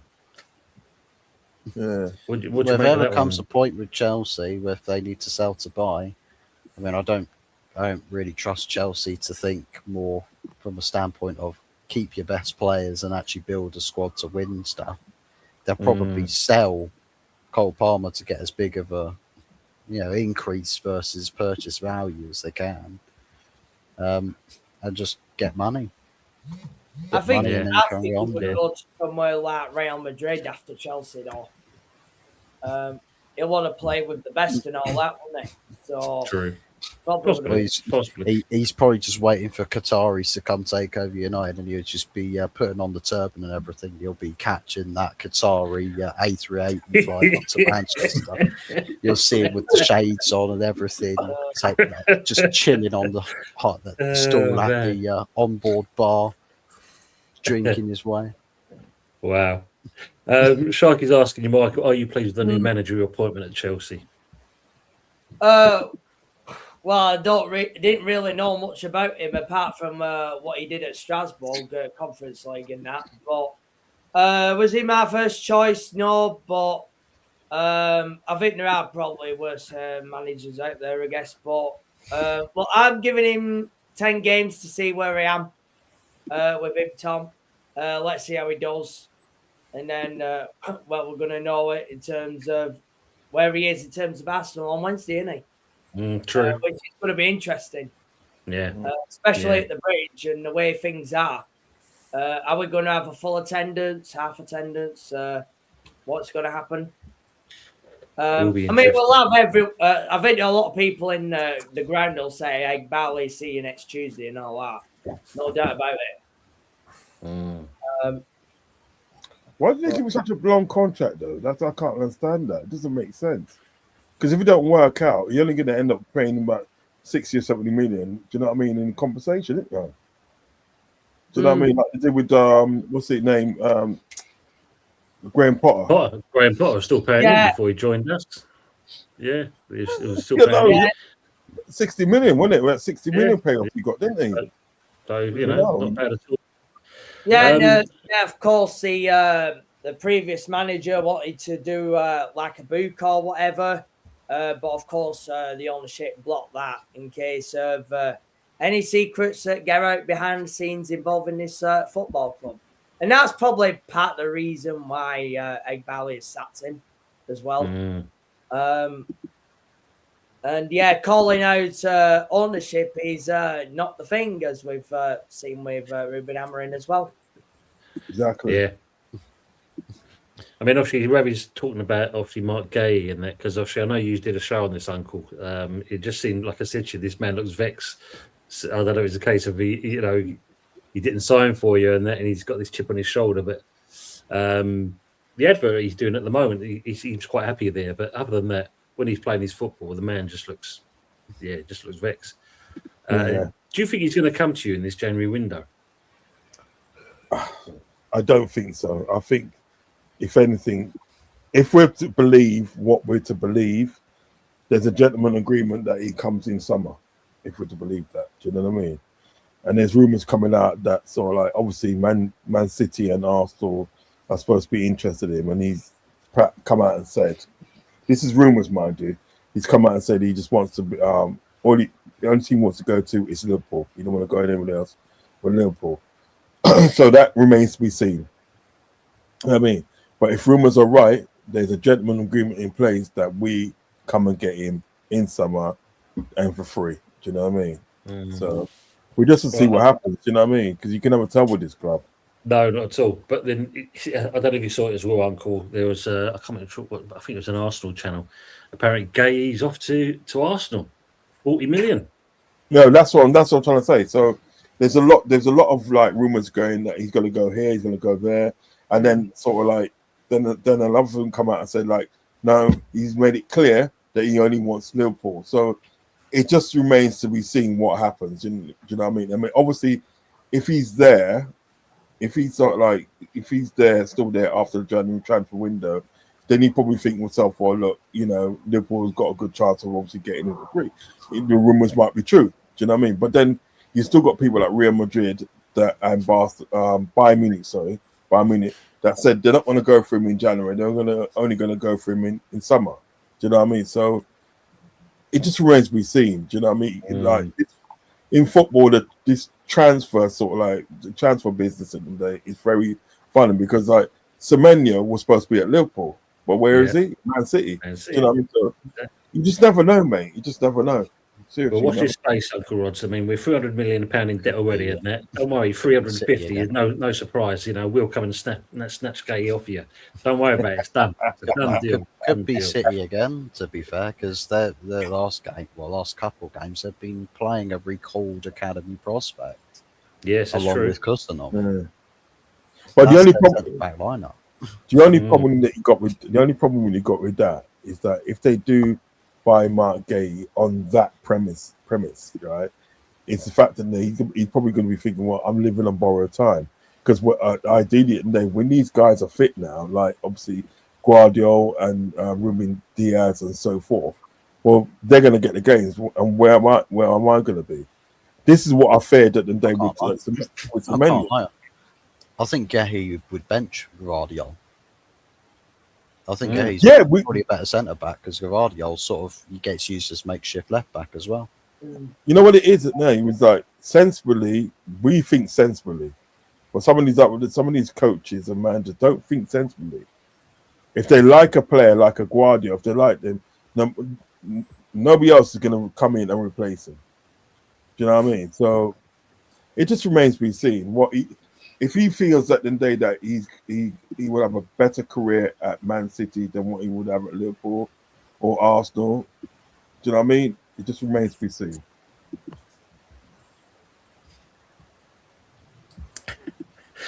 He's saying it's Michael, senior partner of America's Most Wanted. Lawrence is our biggest fan on here, isn't he? Right, I've finally got to this question, Godfather. Should we have kept Moyes? I think the biggest problem with that for me, GP, is the fact of I have always alluded to this, that season when we finished the conference, and that I do believe that Sullivan already told Moyes he weren't going to be getting his contract renewed. It's only the fact that things picked up halfway through that season that suddenly this contract was on the table. Then it got taken off, got ripped up, a new one was put down. At that point, Moyes said, "No, you're right," and that's why he finished. But better the devil you know sometimes, as they say. I mean, you know, Charlton fans can tell you this with Alan Kirbishley when he was in charge, when he was in the Prem. Got to 40 points and he was literally shut up shop. And, you know, they wanted him out. They got him out, and look where Charlton are now. Exactly. The ownership that they've had as well. You know, so it's better the devil you know. Unfortunately, we've still got a board that are incompetent. And as Jeff said there, you know, we've got idiots in charge of our club at the moment. And when you look at something like this, Moyes has gone on to Everton, and it was a right fit for him and right fit for Everton because he knows that club inside out. So that's why, you know, it was worth it. But for us, should we have kept Moyes? I think the problem was the fans would turn on him. It would have become toxic, and I think that's the biggest problem it would have been.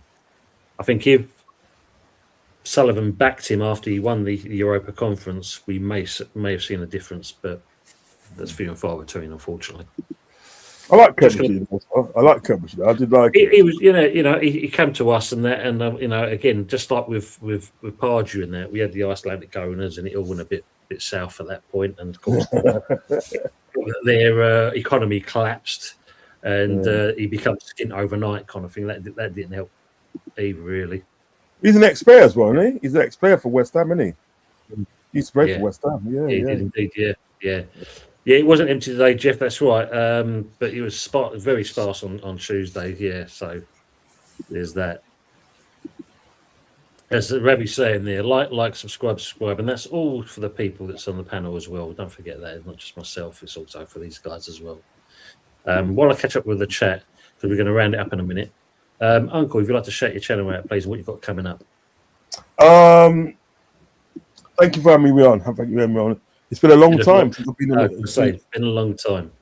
Yeah, it's been a long time. And listen, I do my channel, Uncle Rod's TV, and for Uncle Rod's on the YouTube.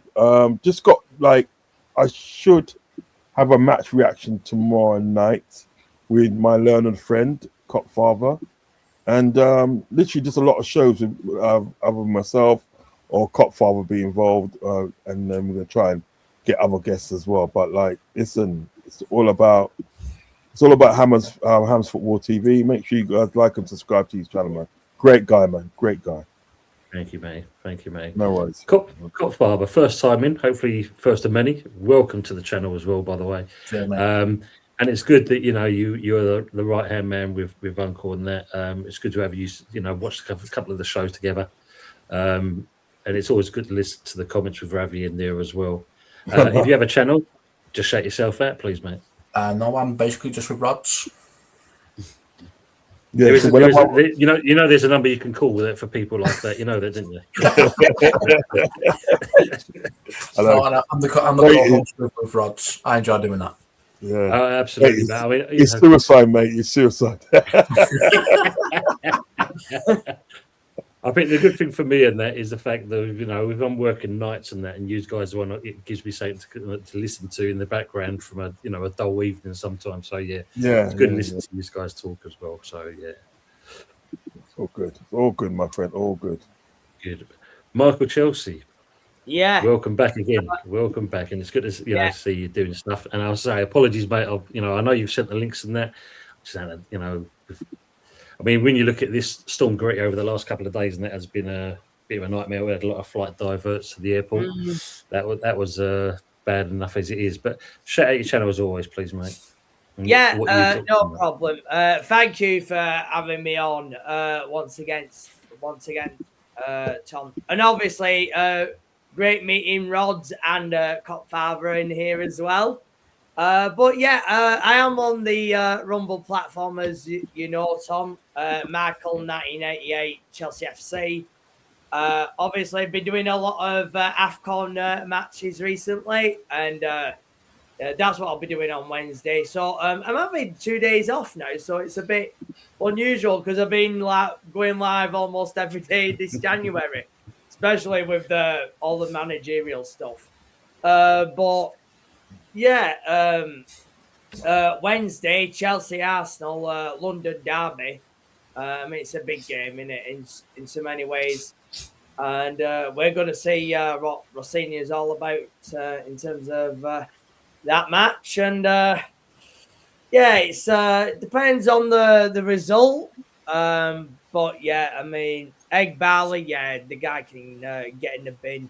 And yeah, I mean, gosh, I'm not going to lie, Tom. I was pissed off in seeing him on my TV screen during that Fulham game on Wednesday. That seems to be the new thing we're always showing the owners now. Well, yeah, look. Seen that. I've seen that. Yeah, so yeah, I'm always streaming Wednesday this week. I would have done snooker. Obviously, it's the Masters this week, but Ronnie O'Sullivan's not in it, is he? Yeah, he pulled out, didn't he? Which for me, in other words, Tonties, I can't be asked. I've got the Saudi money now. I think that's what he's truly saying. Yeah, But yeah, I mean, it is what it is in terms of that. I mean, I'll still watch it anyway. But yeah, it's Wednesday for me. That's the main focus now, Tom. Good on, mate. Good of course, I'm on every social media platform, as you know. Yeah. Brilliant. You know, X, Instagram, Twitter, Facebook. I am on there as well. So good stuff. No, but thank you for being on, mate. Thank you for being on. Before I go on to Fuzzy and that, Matt, it's sorry to hear that your new year hasn't started so well. But as you can see, the comments in the chat, that's what's great about this community, and they're there to support each other, and that's the main thing. And Rich sums it up here perfectly when he says, when he was feeling really bad recently, people in these chats helped him so much. It really is a family. Thank you, everyone, and come in your irons. And that's a great statement. Well done, Rich, and glad you got back on track as well. So great stuff. Fuzz, as Lawrence says here, Tony, I call a red card for allowing Fuzz for talking too long about manure.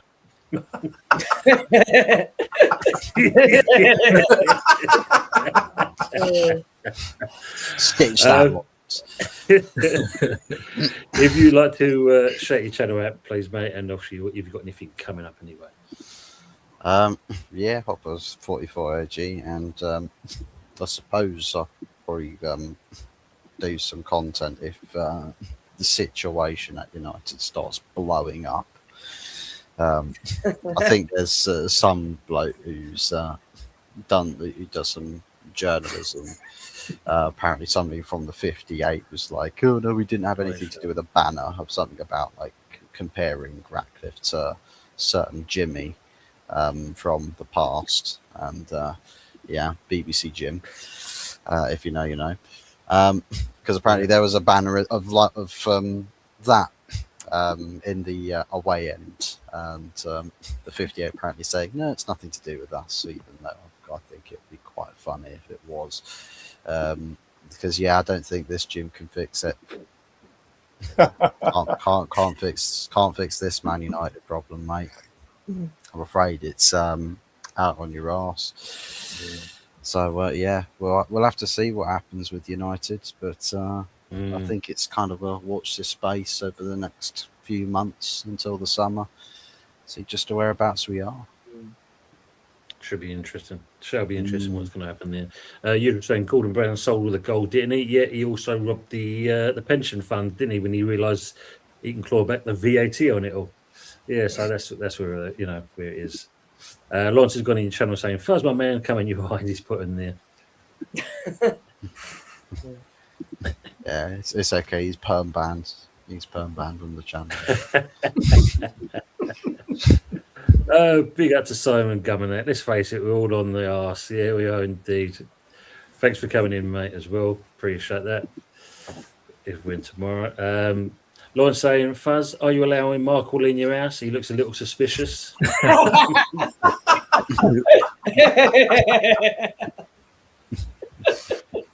Man. Just Lauren, think away with that. Brazil got thrashed by Japan recently, didn't they? I'm not too sure, did they? Yeah, they got 3-1, wasn't it? Wow. Yeah, well, I mean, if you look at it, I mean, you know, we're all kind of saying about how Man United and West Ham are and that.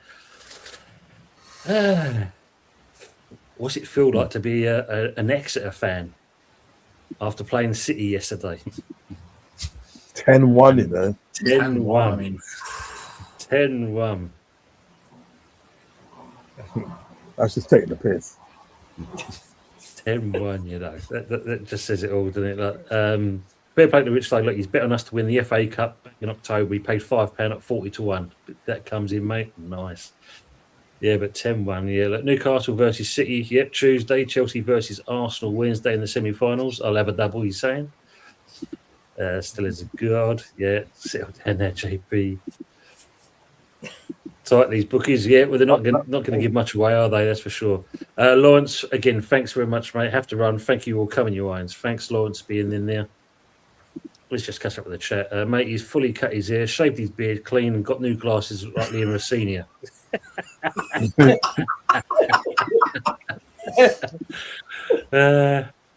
Michael, you now got to follow suit. If someone can do that, you can do the same, man.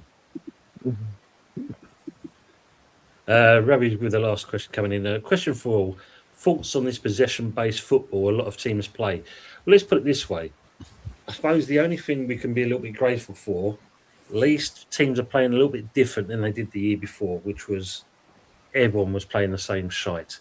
It does seem a little bit different these days. But Pep. Yeah. I mean, but possession-based football, I don't know. I mean, if that's the case, I think we've he got lost in translation when he got to West Ham because we couldn't even string a 5-yard pass together today. I think that's what a lot of teams need to do is that everyone tries to play possession football, play out from the back, get the goalkeepers to have the highest pass percentage completion. It's like there's a lot of teams that are just not built for that. They're really, really not built for that. And it's you see with the discussions we've had in the past about player coaching, coach the risk factor out of them, coach the skill, the ability, just go with 5-yard passing all the time. Yeah. I think a lot of teams generally, I think it's going to feel a little bit alien. It's kind of like with United at the moment, with the players that we have, we've been coached to play some back three formation.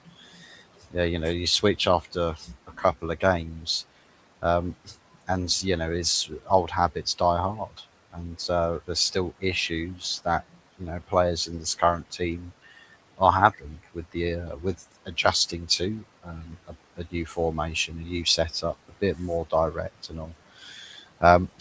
It's like with the defensive discipline. People a bit out of shape, people not going to a man, and Brighton with their reserves or rotated team, it looked a bit like a training session at times.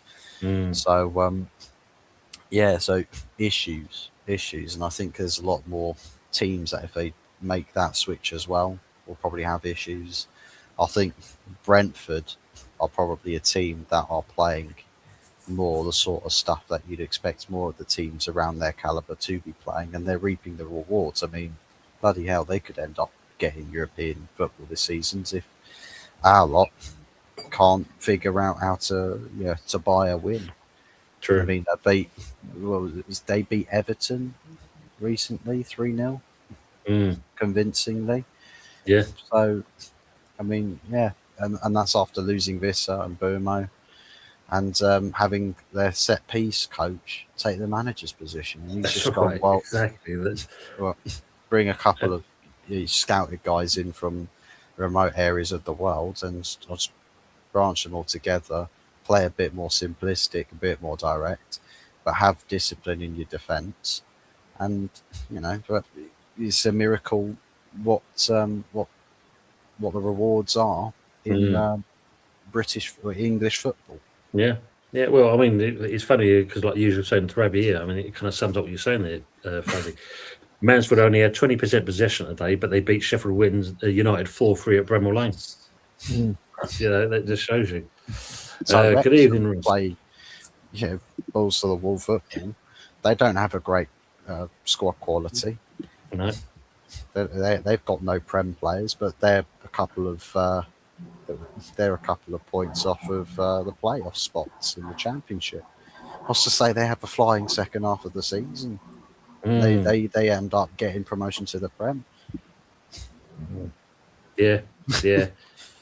I mean, Matt's saying here, just going back on that comment, West Ham should be at the table competing for the likes of Semenyo and Gay, but thanks to Brady and Sullivan, we're nowhere near that level. Yeah, we're definitely kind of like Neto shopping rather than Howard shopping. Hey, listen, Netos is all right, You show your age there, Uncle. Quick save. I know, mate. I know. Quick save. I love quick save. With a quick save. But you know what it is when you go to Germany, because it's like a German company, you see all them like Lidl's, Netto, and Aldi. Yeah. Well, just got scattered about everywhere, mate. I tell you. Well, you got to think we look at the Aldi thing, innit? You got the two divisions of Aldi, haven't you? You've got the one we've got over here, and you've got the one in Europe. And the only difference being is because they the brothers, one of them wanted to sell cigarettes. That's why they don't come over here. Oh, okay. I didn't know that. Wow. Yeah. So if you look at the Aldi logo here, it's blue with the yellow A. Right. In Europe, it's a dark blue and a light blue, and it's only because the brothers decided that one wanted to sell cigarettes, the other one said, "No, I'm not doing it." Okay, we'll divide, and that's why they are. Yeah. Aldi. Okay. Oh, get in there, mate.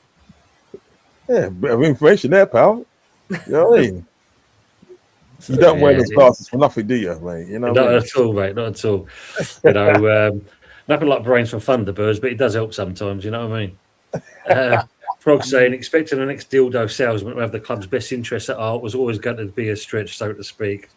That's a stretch. That's a dildo.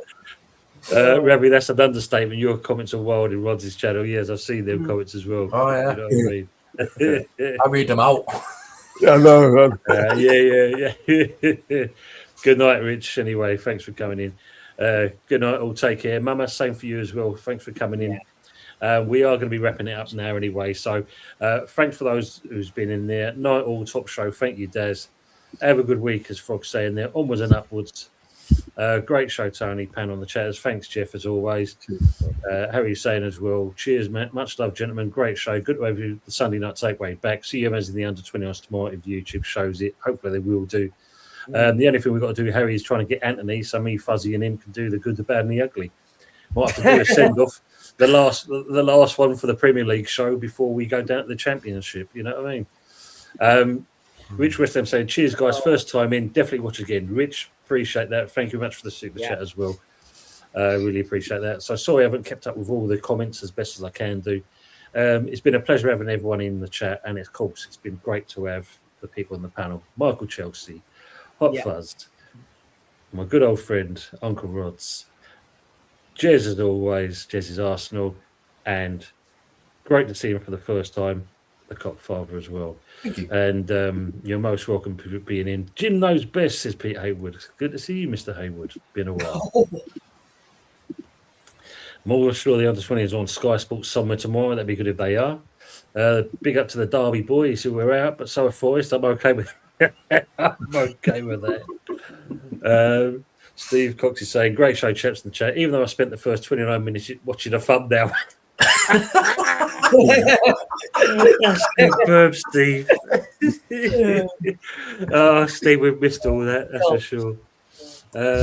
Dear me, let me just kind of go out before, because I say I can't keep up with all the chat. I'll come there. Frog saying, just seems common sense, playing to strengths. We play defensive setup, but shit the pot as soon as the ball's in the first down. Say, look at that. Look, Pepsi coming in with Safeways. Do you remember Safeways? Oh, mate. Summerfield, Roller Cola. Yeah. See, this is what happens, Rods. If the game's going crap, we go into this kind of thing. Look, Roller Cola, Budgeons, Pepsi West Ham, Marathon Bar, aka Snickers. Frog saying, thanks, Tony of the panel. Do you remember a shop called B Jams? Do you remember that? Well, B Jams, yeah. Which do you know that became the ice? The ice, yeah, became Iceland, yeah. We had a B, where I used to live, we had a B Jams up road for me, and we used to always go there. Bloody hell, B Jams, man. As the value cola or lemonade is West Ham United in transfers. Oh, look at that, Rich. Yes, Pollard. Do you remember Pollards? Wow, I remember that one as well. Fun enough, it was watching the last of Stranger Things, and they were showing you the old Radio Shack, and I thought myself, Tandies. Remember Tandies? Oh yeah, yeah. Do you remember them? Yeah, Rumbelows. Rumbelows, you know what I mean? Simon Gunn says, "You're all fucked. We're Bournemouth." Well done, Simon. Well done. Caters Groundways up north as well. Thank you. Oh, Kate, I had a Caters up the road. Yeah, Caters. Yeah, Caters. Caters became Prestos. Presto, Jesus, man. That became Prestos in the end, didn't it? Do you remember the Happy Shoppers? I think they're Premier now, aren't they? Premier. Yeah. Oh, look at that. Steve Cox here. Green Shield stamps. Luncheon vouchers. Don't see them either as well. And on that note, thank you very much, people, for being in there. Rich I've said B James was posh. It meant you had a freezer. I know it. I know, man. Yeah. Look, he finally comes in. Look, we talked about him, Fuzz. Look, and he finally comes in at the last minute. Look, where you been? I know, Fuzzy got done a deal, don't pretend. That's just Anthony Herbert's fan mail that he keeps sending. Oh man, Lancaster Bobbers. On that note, anyway, thanks again, people, for being with us and that. Enjoy the rest of you and what's left of it, and also make sure you have a great week. Stay safe, be careful. Oh my God, Steve, this is the last comment. Look at this one. Harry Kebab in the house.